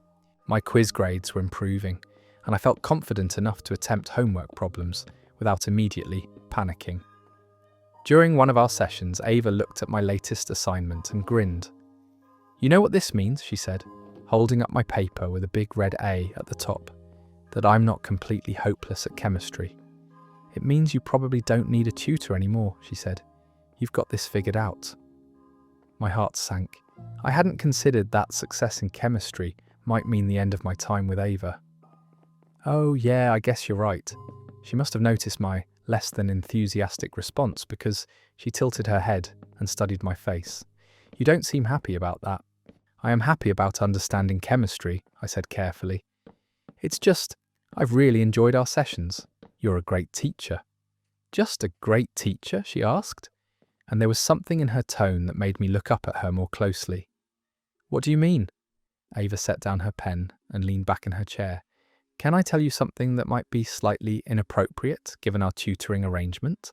I nodded, not trusting my voice. "I only signed up to be a tutor because I wanted to meet you," she said.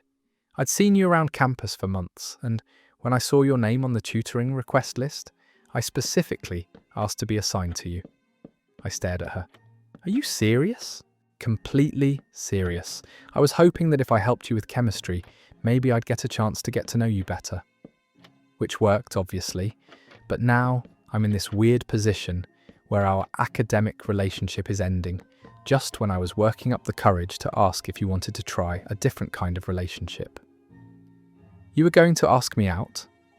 "I was going to try," she said, smiling shyly, "but I wasn't sure if you saw me as anything more than your helpful tutor who explains electron configurations." "Ava," I said, "I've been hoping you'd ask me out since our second session. I just didn't think someone like you would be interested in someone like me." Someone like me? Smart, accomplished, beautiful, way out of my league. She laughed, and it was such a happy sound. "First of all, leagues are made up. Second of all, you're smart too. You just needed someone to explain things in a way that made sense to you. And third, I've been hoping you'd ask me out since our first session." "Really? Really? So now that we've established that we're both interested and you don't need academic help anymore, would you like to go on an actual date? Somewhere that doesn't involve molecular diagrams?" "I'd love that," I said, "but I have to ask, if I start struggling with chemistry again, does that mean I get more tutoring sessions?" She grinned. "I think we can work something out. That story's over." The fact that she specifically requested to tutor him because she'd noticed him around campus is adorable. Sometimes the best way to get close to someone is to find an excuse to spend time with them, even if it involves teaching organic chemistry. Who knew molecular structures could be so romantic?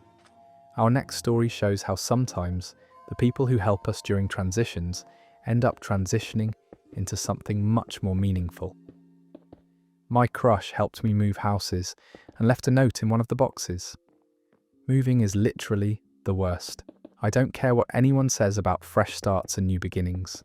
The actual process of packing up your entire life and transporting it to a different location is pure torture.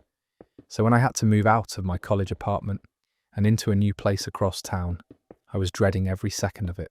I'd mentioned my upcoming move to a few people, mostly just complaining about how much stuff I'd somehow accumulated in 2 years of dorm and apartment living. Ollie, who I'd been nursing a crush on for months, overheard me talking about it in the campus coffee shop. "You need help moving?" he asked, appearing at my table with his usual easy smile. "Oh, you don't have to do that," I said quickly. "It's going to be a whole nightmare situation, with stairs and heavy furniture, and probably a lot of swearing." "Sounds like my kind of Saturday," he said. "What time should I be there?" I tried to protest, but Ollie was insistent. He showed up at my old apartment that weekend with work gloves, a dolly he'd borrowed from somewhere, and enough energy to put my exhausted, overwhelmed self to shame. He was incredible. Not only did he lift all the heavy stuff I'd been dreading, but he actually made the whole process fun. He'd narrate our progress like a sports commentator, make jokes about my questionable decorating choices, and somehow turn the most stressful day I'd had in months into something that felt almost like hanging out. "Why do you have 17 different coffee mugs for one person?" he asked, carefully wrapping each one in newspaper. "Different mugs for different moods," I explained, probably sounding ridiculous. "Ah yes, the essential Tuesday morning versus Thursday afternoon. Mug distinction. Very important. By the end of the day, we'd successfully transported everything from my old place to my new one. Ollie helped me arrange the furniture, hung pictures where I couldn't reach, and even helped me unpack the kitchen boxes. I ordered pizza as a thank you, and we sat on my floor eating it surrounded by boxes and feeling accomplished. "I can't believe you spent your entire Saturday helping me move," I said. "You're amazing." "It was fun," he said, and he actually seemed to mean it. "Plus, now I know where you live, so I can bother you whenever I want." After he left, I spent the evening slowly unpacking boxes and trying to make the new place feel like home. I was working through a box of books when I found a folded piece of paper tucked between two novels. My name was written on the outside in Ollie's handwriting. I opened it and found a note that made my heart skip several beats. "Hope this box isn't the only thing you open up to me. Thanks for letting me help today. Your new place is going to be perfect because you're in it. P.S. I may have left my D.it." I read the note 3 times before it fully heart in one of these boxes too. So let me know if you fiend sank in. Ollie hadn't just helped me move out of kindness. He'd been looking for a way to spend time with me, to show me how he felt, and apparently to leave the sweetest, cheesiest note in human history where I'd eventually find it. I called him immediately, not caring that it was almost midnight. "Did you find something interesting in your unpacking?" he answered, and I could hear the smile in his voice. "Ollie, this note," I said, holding it like it was made of gold. Too cheesy. I debated whether to include the heart part, but I figured if I was going for it, I might as well really go for it. "It's perfect," I said, "but I have to tell you, I think I found your heart." "Yeah? Where was it?" "Right here with mine." There was a pause and then Ollie laughed, warm and happy. "So, does this mean I get to come over and help you unpack more boxes?" "Only if you promise to leave more notes." "Deal. But next time I'm writing them on the outside of the boxes, so you don't have to work so hard to find them." That story is over. The fact that he spent an entire day doing manual labour just to spend time with her, and then left the most adorable note hidden where she'd find it later, shows serious romantic planning skills. Sometimes love is less about grand gestures and more about showing up with work gloves and a borrowed dolly. Speaking of unexpected encounters, our next story proves that sometimes the universe has been waiting years to give you a second chance. I thought my crush didn't remember me from school, but they did. I have a terrible habit of assuming I'm forgettable. Not in a self-pitying way, just in a realistic way. I'm pretty average looking, I'm not particularly outgoing, and I tend to blend into crowds. So when I ran into Iris at a bookstore downtown, 5 years after we graduated high school, I figured she'd have no idea who I was. Iris had been one of those people in high school who seemed to exist in a completely different social stratosphere than me. She was in theatre, student government, honour society, basically every activity that required confidence and charisma. I was more of a library-dwelling, art class-focused type, who knew everyone's name but rarely spoke up in groups. I'd had the most ridiculous crush on her throughout junior and senior year. She had this incredible laugh that you could hear from across the hallway, and she was kind to literally everyone, even the weird kids like me who mostly kept to themselves. But I never imagined she'd even noticed I existed. So when I was browsing the poetry section at this little independent bookstore and heard someone say my name, I turned around expecting to see a former classmate I'd actually been friends with. Instead, there was Iris, looking exactly like herself, but somehow more polished, more grown up. "Oh wow, hi," I said, probably looking as surprised as I felt. "I didn't expect to see you here." "I come here all the time," she said, smiling that same warm smile I remembered from high school. "I can't believe I finally ran into you. I've been hoping to see you around town for years." That caught me off guard. "You have?" "Of course I have." I always wondered what happened to you after graduation. You just disappeared." I almost laughed at that. I didn't disappear. I just went to community college and kept a pretty low profile. I figured most people from high school wouldn't really remember me anyway. Iris looked genuinely shocked. "Are you kidding? You were one of the most interesting people in our class. I always wanted to talk to you more, but you seemed so self-contained. Like you had this whole rich inner life that you didn't need to share with anyone." "That's a very generous way of describing socially awkward," I said. "You weren't socially awkward, you were selective. There's a difference." She paused, looking almost nervous for the first time in the conversation. "Can I tell you something that might sound weird?" "Sure." "I had such a crush on you in high school. I used to try to time my trips to my locker so I'd walk past the art room when you were working on projects. I loved watching you draw because you get this completely focused expression, like nothing else in the world existed." I stared at her. "You're not serious?" "Completely serious. I always meant to say something, but you seemed so absorbed in your own world. I didn't want to bother you. Plus, I figured someone as creative and thoughtful as you probably thought I was just another loud theatre kid." "Iris," I said slowly, "I had a huge crush on you too. Have had since junior year." "Had?" I felt my face get warm. "Have. Definitely still have." She grinned, and it was like being 17 again, except this time I actually had the courage to have this conversation. "So," she said, "now that we've established we spent 2 years of high school both having crushes on each other without either of us saying anything, what do we do about it now?" "Well," I said, "I was just about to grab coffee after I finished browsing here. Want to join me?" "I thought you'd never ask," she said. "I've literally been waiting 5 years for this invitation." We ended up talking for 4 hours at the coffee shop, catching up on everything we'd done since graduation and filling in all the gaps we'd missed by being too shy to talk to each other in high school. She told me about her theatre degree and her job at a local non-profit. I told her about my art and my plans to go back to school for graphic design. "You know what's funny?"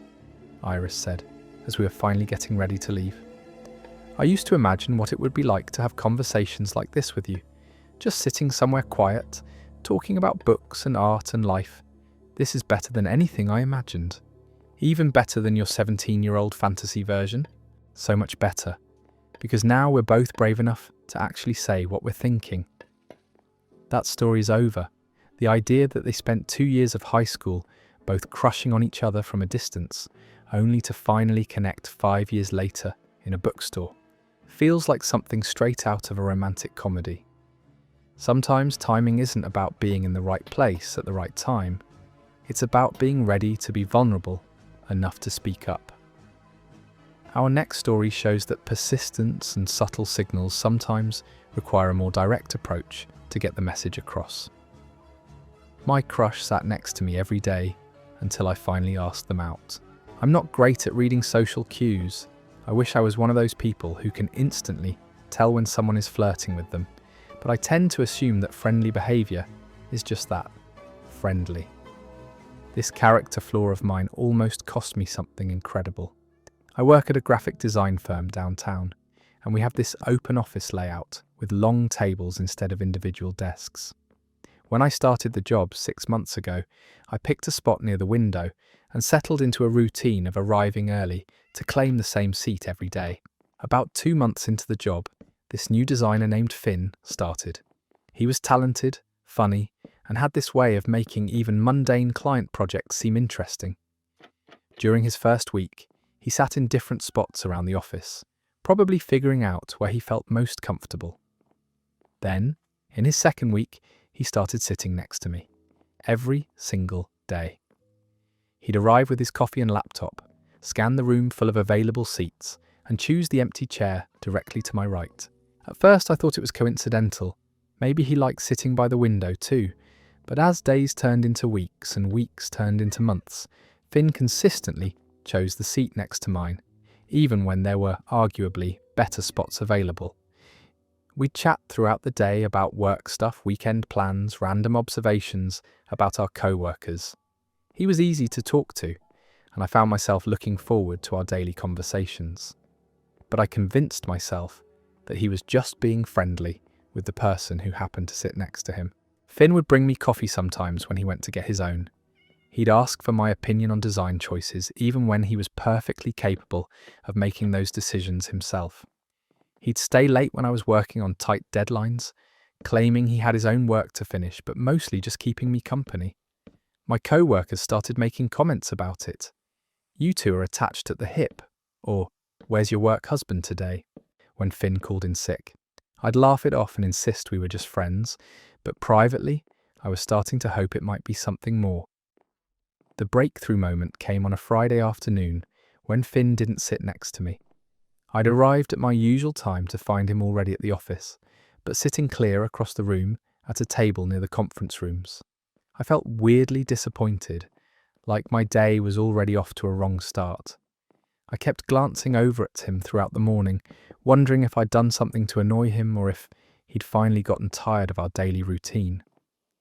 He seemed normal during the team meeting, joking around and contributing ideas like always, but he stayed at his distant table. At lunch, I finally worked up the courage to ask him about it. "Everything okay?" I said, approaching his table. "You're sitting way over here today." Finn looked up from his laptop with this expression I couldn't quite read. "Yeah, everything's fine. Just thought I'd try a change of scenery." "Oh, okay.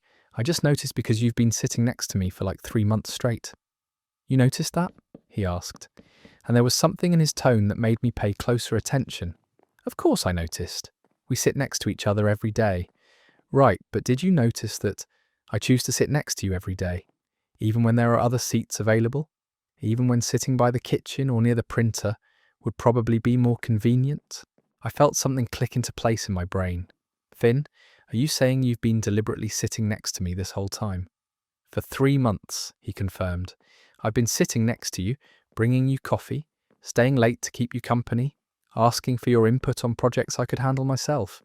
I've been doing everything except skywriting 'I like you' above the office building." "Why are you sitting across the room today then?" He grinned, and it was part embarrassment, part amusement, because I was hoping you might miss me enough to come over here and ask me about it. Which you did, so I guess it worked. "That's incredibly manipulative," I said, but I was smiling too. "That's strategic," he corrected. "I was running out of subtle ways to show you I was interested. I figured maybe a less subtle approach might get better results." "Finn," I said, "do you want to go out sometime, like on a date?" His whole face lit up. "Took you long enough. You could have just asked me out 3 months ago, instead of playing the long game with strategic seating arrangements." "Where's the fun in that?" he said. "Besides, now I know you care enough about our daily routine to notice when it changes. That's valuable information. So you'll sit next to me again on Monday? Only if you promise to actually recognize it as flirting this time." That story is over. 3 months of strategic seating arrangements and coffee deliveries just to get someone to notice he was interested is dedication. Sometimes subtle doesn't work, and you need to literally change your entire routine to make someone realize they miss your presence. Points for creativity, even if it took forever. Our next story proves that sometimes our phones betray us in the most adorable ways possible. My crush accidentally sent me a text complaining about me, but it was cute. Technology has a way of exposing our most embarrassing moments at the worst possible times. Usually, this involves accidentally sending work emails to the wrong people or pocket dialing your ex. But sometimes, if you're really lucky, technology betrays you in a way that actually works out in your favor. I'd been working at this marketing startup for about 4 months when they hired Chloe for the social media position. She was creative, energetic, and had this infectious enthusiasm for even the most boring brand campaigns. We worked on different teams, so we didn't interact much beyond casual hallway conversations and team meetings. But I definitely noticed her. It was hard not to.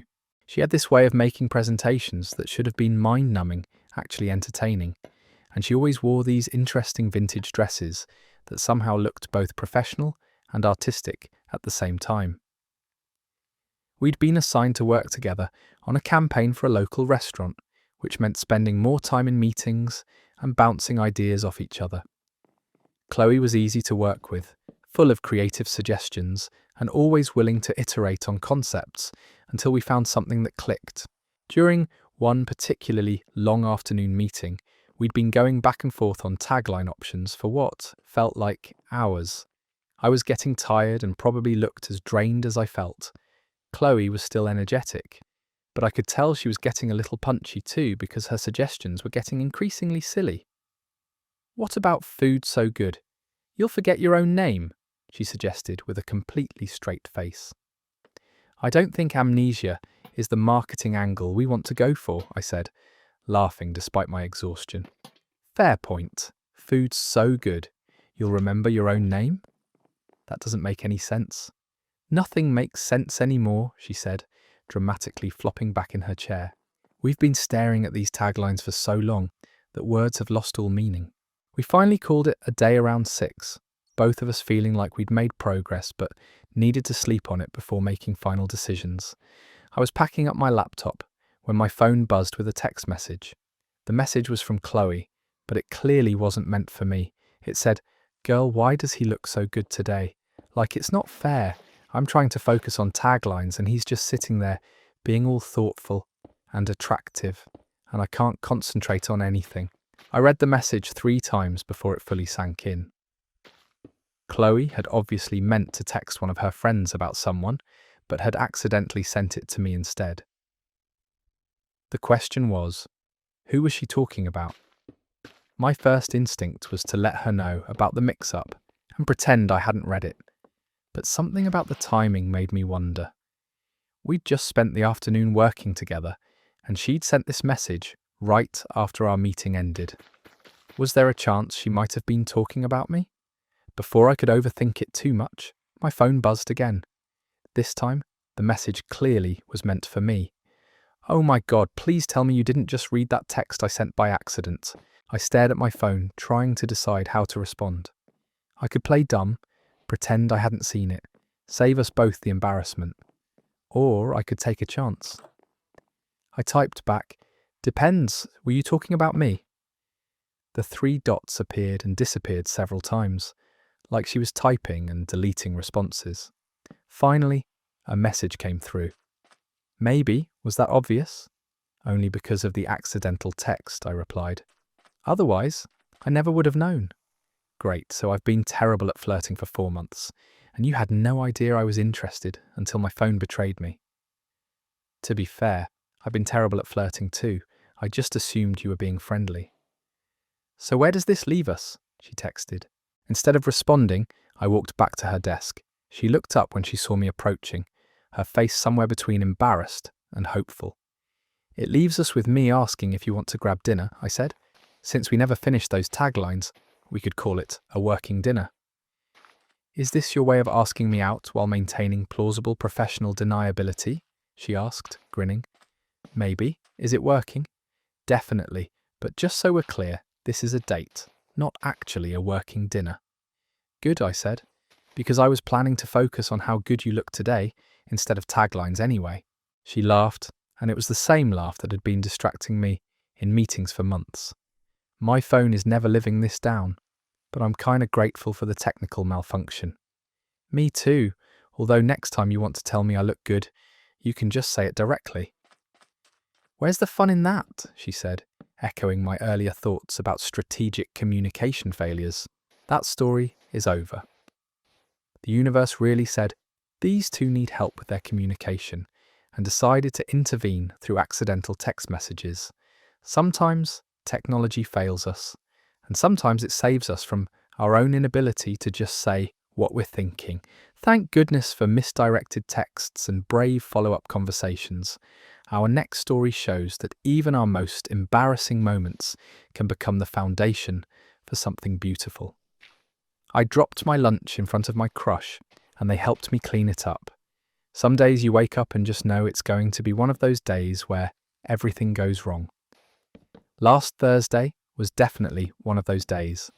I'd overslept, spilled toothpaste on my shirt, and discovered I was out of coffee, all before 8 a.m. By the time I got to work, I was already feeling like the universe was personally conspiring against me. I work at this tech company with a really nice cafeteria, the kind with actual chefs and fresh ingredients instead of just vending machines and sad sandwiches. I usually pack my lunch to save money, but on days when I'm running late, I'll grab something from the cafeteria instead. That Thursday, I decided to treat myself to one of their fancy salad bowls, the kind with grilled chicken and avocado and all the toppings that make you feel like you're making healthy choices. I loaded it up with everything that looked good and headed to my usual table in the corner. That's when I saw Matteo. Matteo works in the product development department, which means our paths don't cross very often, but I'd been nursing a crush on him for months. He has this warm smile and always seems genuinely interested in whatever conversation he's having, whether it's about work stuff or just random small talk in the elevator. He was sitting alone at a table near the windows, reading something on his tablet while he ate. I'd been looking for an excuse to talk to him for weeks, and this seemed like the perfect opportunity. I could casually walk past his table, maybe make a comment about how nice the weather looked, see if he wanted company. I was so focused on planning my casual approach that I wasn't paying attention to where I was walking. The cafeteria had just mopped the floors, and there was a wet spot right in front of Matteo's table that I didn't see until it was too late. My foot hit the slippery patch and I went down hard, arms flailing as I tried to catch my balance. The salad bowl went flying, launching its entire contents across the floor in a spectacular display of lettuce, chicken, and dressing. I landed on my knees in the middle of the mess, covered in ranch dressing, and feeling like I wanted to disappear into the floor. The cafeteria went quiet for a moment, that awful silence that happens when someone has a very public accident and everyone's trying not to stare. I was mortified, sitting there in a puddle of salad ingredients, probably red as a tomato. Then I heard Matteo's voice. "Are you okay? That looked like it hurt." I looked up to find him crouched down next to me, genuine concern on his face, instead of the amusement or second-hand embarrassment I'd been expecting. "I'm fine," I said, though I was pretty sure my knee was going to have a spectacular bruise. "Just my dignity that's injured." "Dignity is overrated," he said with a smile, standing up and offering me his hand. "Come on, let's get you cleaned up." He helped me to my feet and then, without being asked, started gathering up the scattered salad ingredients. Other people were starting to go back to their conversations and meals, but Matteo was completely focused on helping me deal with the aftermath of my spectacular wipeout.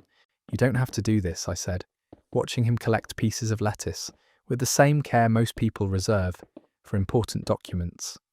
"I know," he said, "but it's the right thing to do. Plus, this gives me an excuse to finally introduce myself properly. I'm Matteo." "I know who you are," I said, then immediately worried that sounded creepy. "I mean, we work in the same building. I've seen you around." "I've seen you around too," he said, grinning, usually looking much less covered in ranch dressing. A maintenance person appeared with a mop and some towels, and Matteo helped me get the worst of the mess cleaned off my clothes. I was still going to need to change my shirt, but at least I wasn't dripping salad dressing anymore. "I feel terrible that you missed your lunch helping me clean up my disaster," I said, as we threw away the last of the salad remnants. "Actually," Matteo said, "I was just thinking that this is the most interesting lunch break I've had in months, and I only ate half my sandwich anyway." He paused, then added, "Want to share it? I promise it's less likely to end up on the floor than a salad bowl." I laughed, and it felt good to laugh after such an embarrassing moment. "Are you sure you want to share your food with someone who clearly can't be trusted with lunch?" "I'm willing to take that risk," he said. "Besides, now I have a great story about how we met." "Well, she literally fell for me in the cafeteria." "That's terrible," I said, but I was smiling. "I know. I've been saving that joke up in case I ever got the chance to use it." We ended up splitting his sandwich and talking for the rest of lunch break. Matteo was even funnier and more interesting than I'd imagined from our brief elevator encounters. He told me about his work on product development, and I told him about my projects in marketing. By the time we had to get back to work, I'd completely forgotten about my embarrassing fall. "Same time tomorrow?" he asked, as we were throwing away our trash.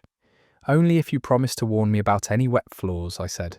"Deal, but I'm buying you lunch. It's the least I can do after witnessing your battle with gravity." That story is over. Sometimes the most embarrassing moments of our lives turn into the best stories we have to tell.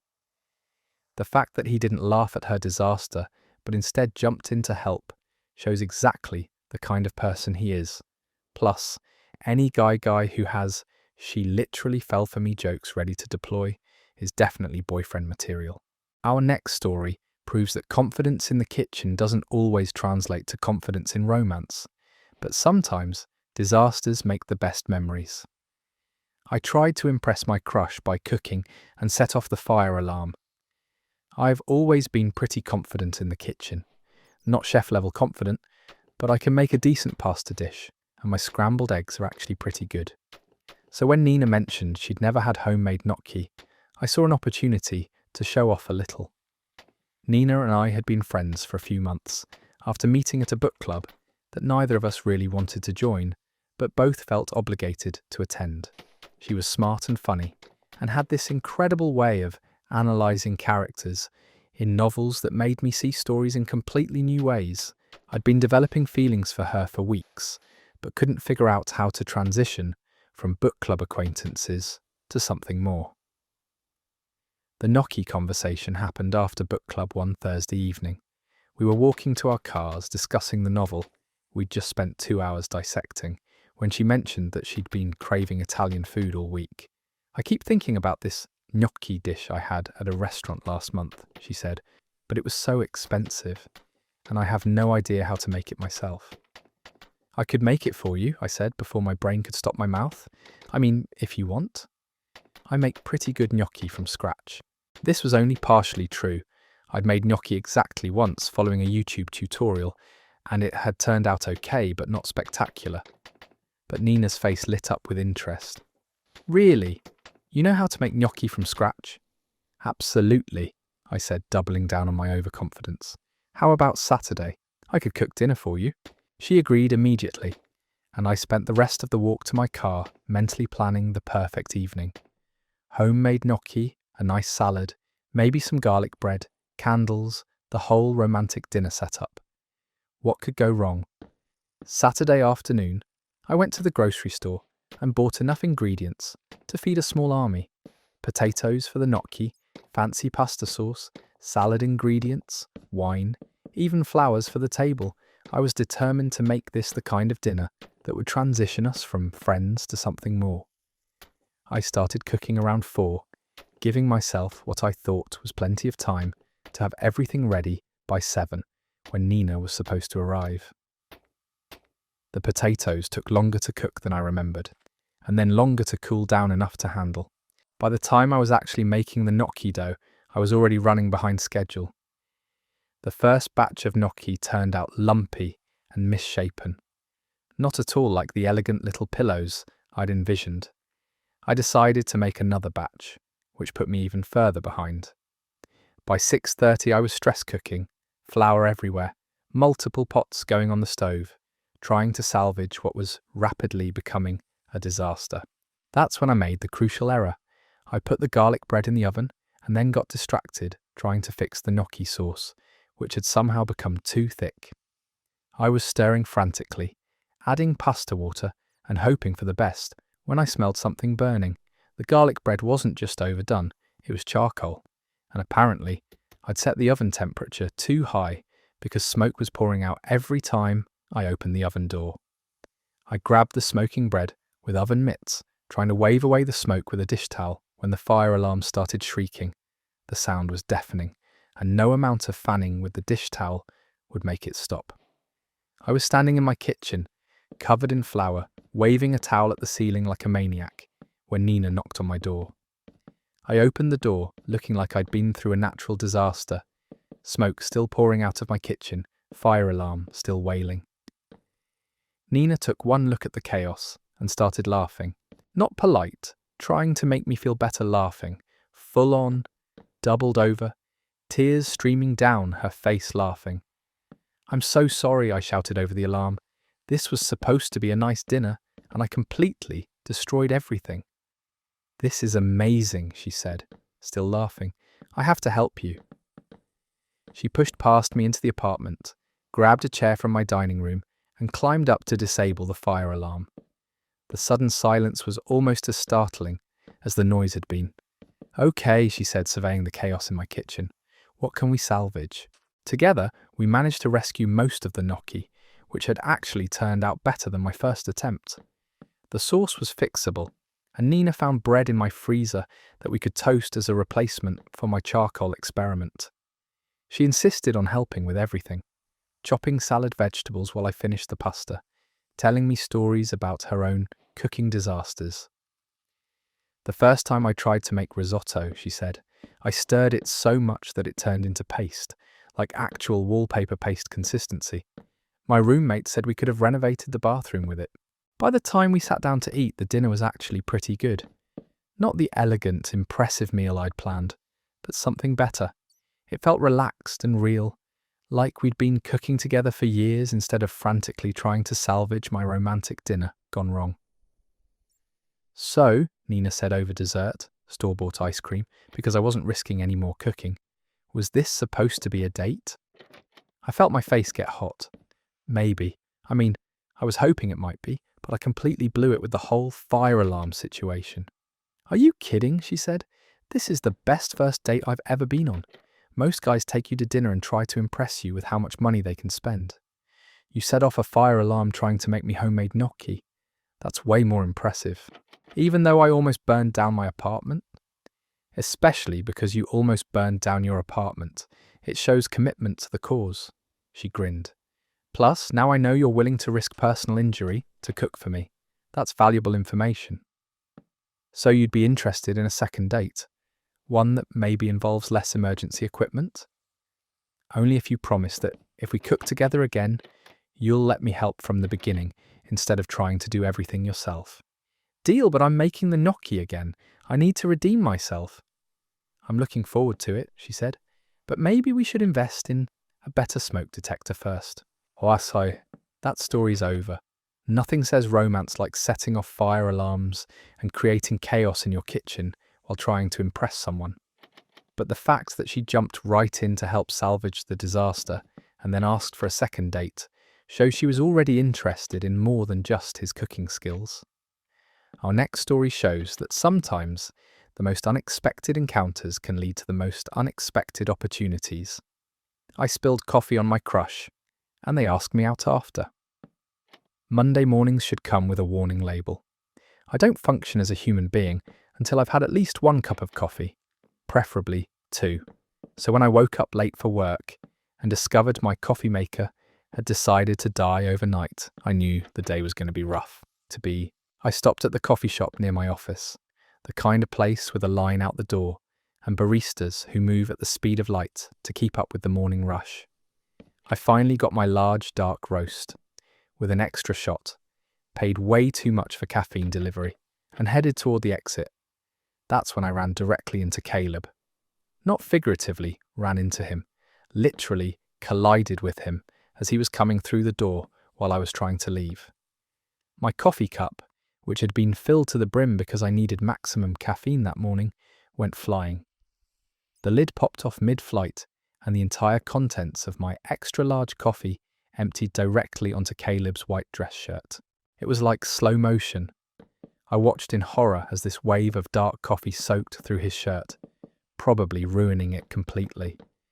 He looked down at himself, then up at me, and I prepared myself for justifiable anger about his destroyed clothing. Instead, he started laughing. "Well," he said, looking down at his coffee-soaked shirt, "this is definitely one way to start a Monday." "Oh my God, I'm so sorry," I said, frantically looking around for napkins or anything that might help with the disaster I'd just created. I wasn't paying attention. I was rushing. "I'm so incredibly sorry." "It's okay," he said, still smiling, despite being covered in coffee. "Really, it's just a shirt." I knew who Caleb was, of course. He worked in the building next to mine, and I'd seen him around the neighbourhood coffee shops and lunch places. He was always friendly when we'd ended up in line together, making small talk about the weather or complaining about how expensive downtown coffee had gotten. I'd developed a bit of a crush on him over the past few months, but had never worked up the courage to have a real conversation. And now I'd dumped an entire cup of coffee on him. This was definitely not how I'd imagined our first real interaction going. The barista appeared with a handful of towels, and I started desperately trying to blot the coffee out of Caleb's shirt. This only made things worse because now I was essentially rubbing his chest while he stood there, patiently letting me attempt damage control. "I think it's a lost cause," he said gently, stopping my frantic blotting. "But I appreciate the effort."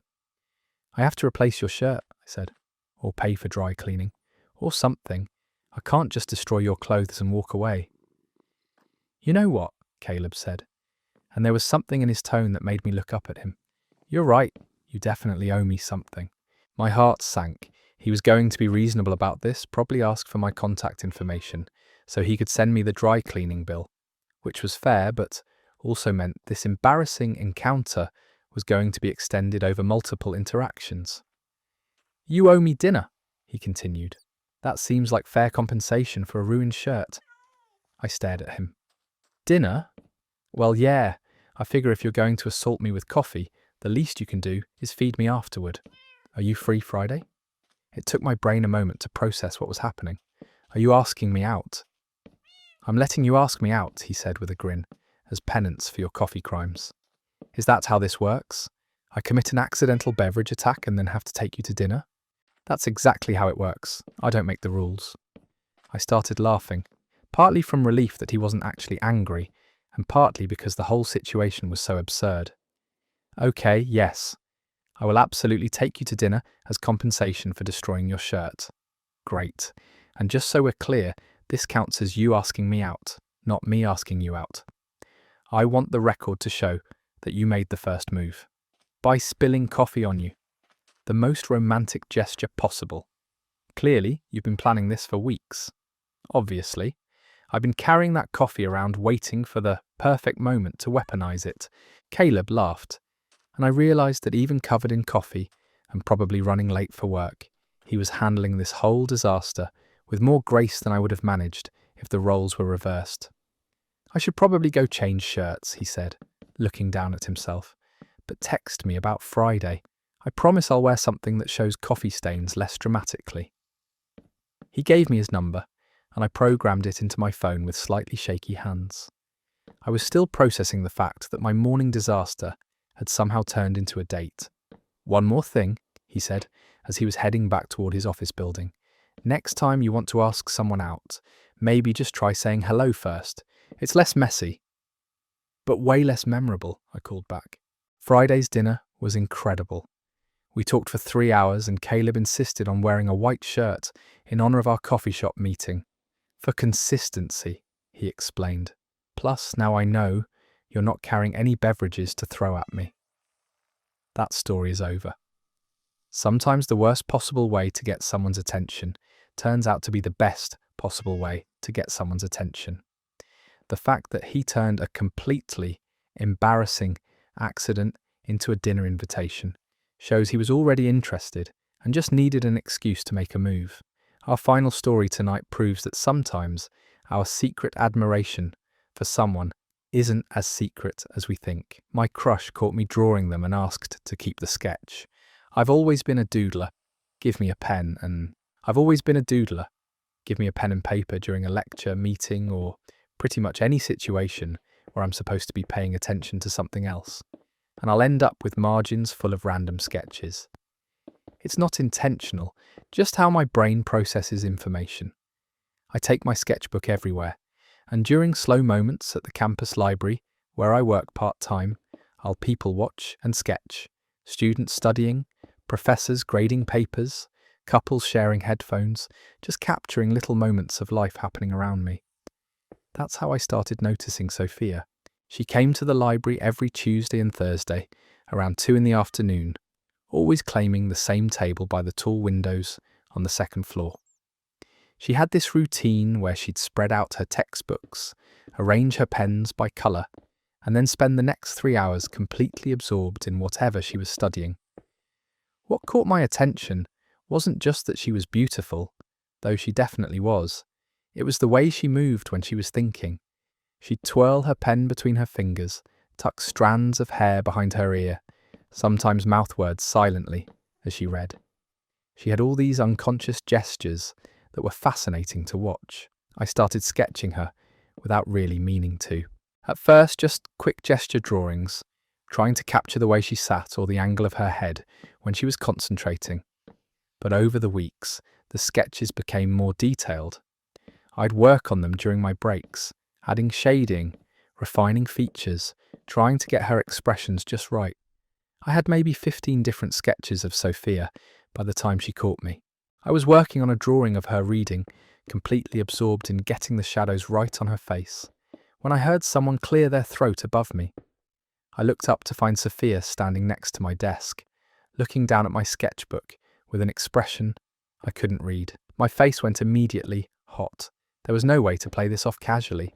I was literally sitting there with a detailed drawing of her spread out on my desk, surrounded by other sketches of her from previous weeks.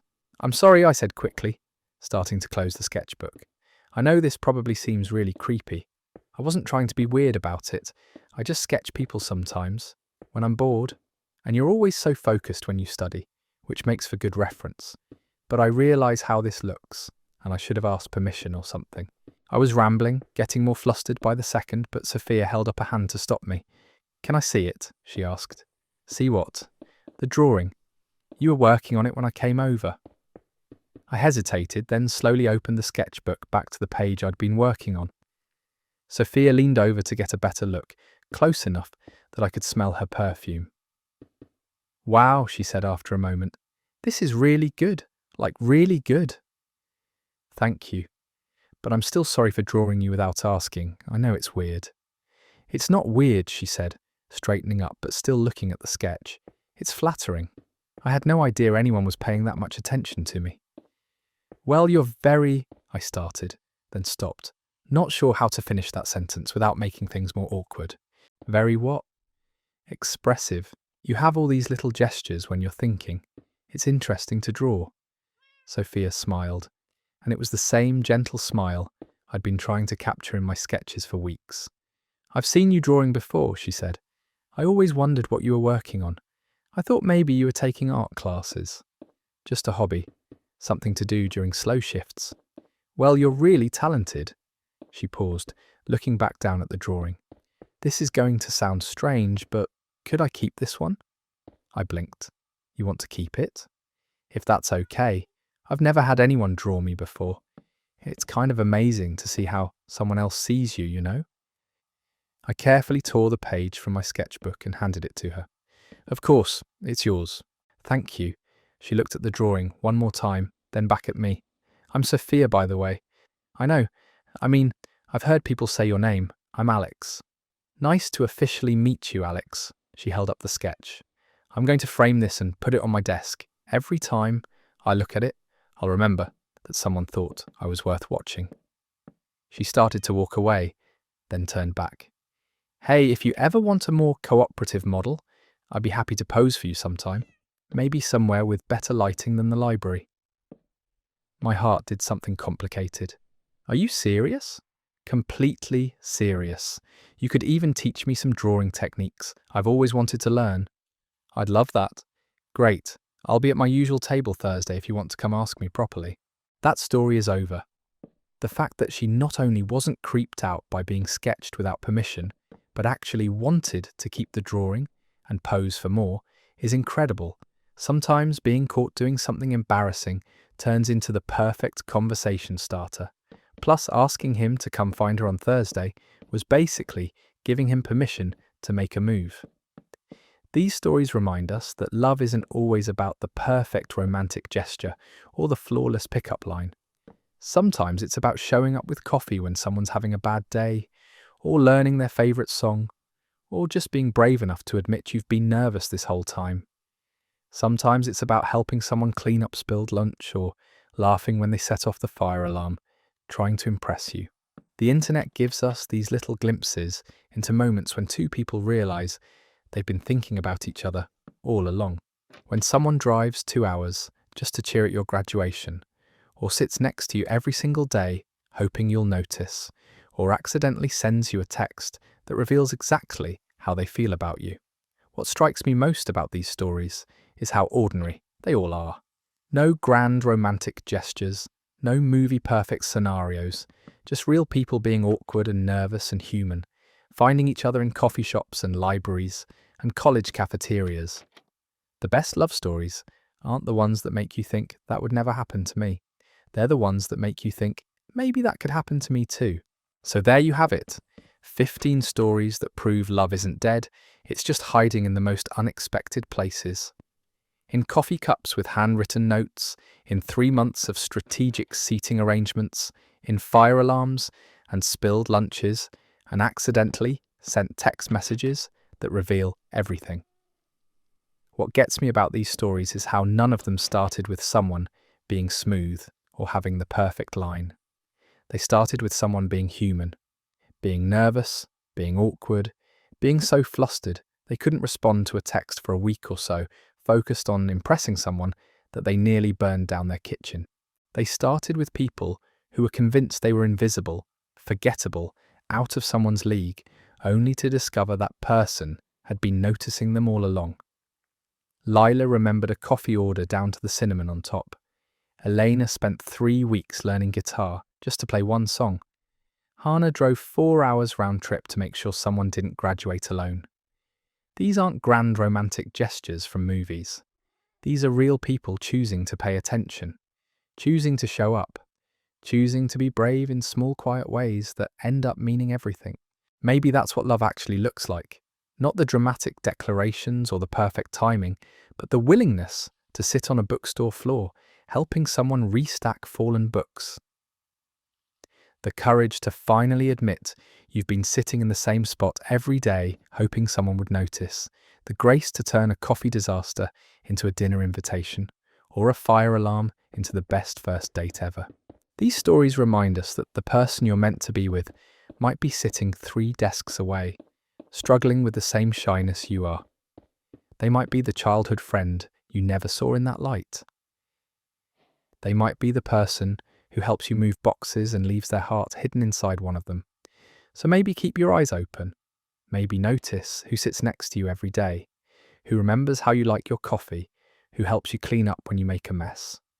Maybe the love story you're waiting for isn't waiting to happen. Maybe it's already happening, one small, ordinary, beautiful moment at a time. And maybe, just maybe, someone out there is already drawing sketches of you when they think you're not looking.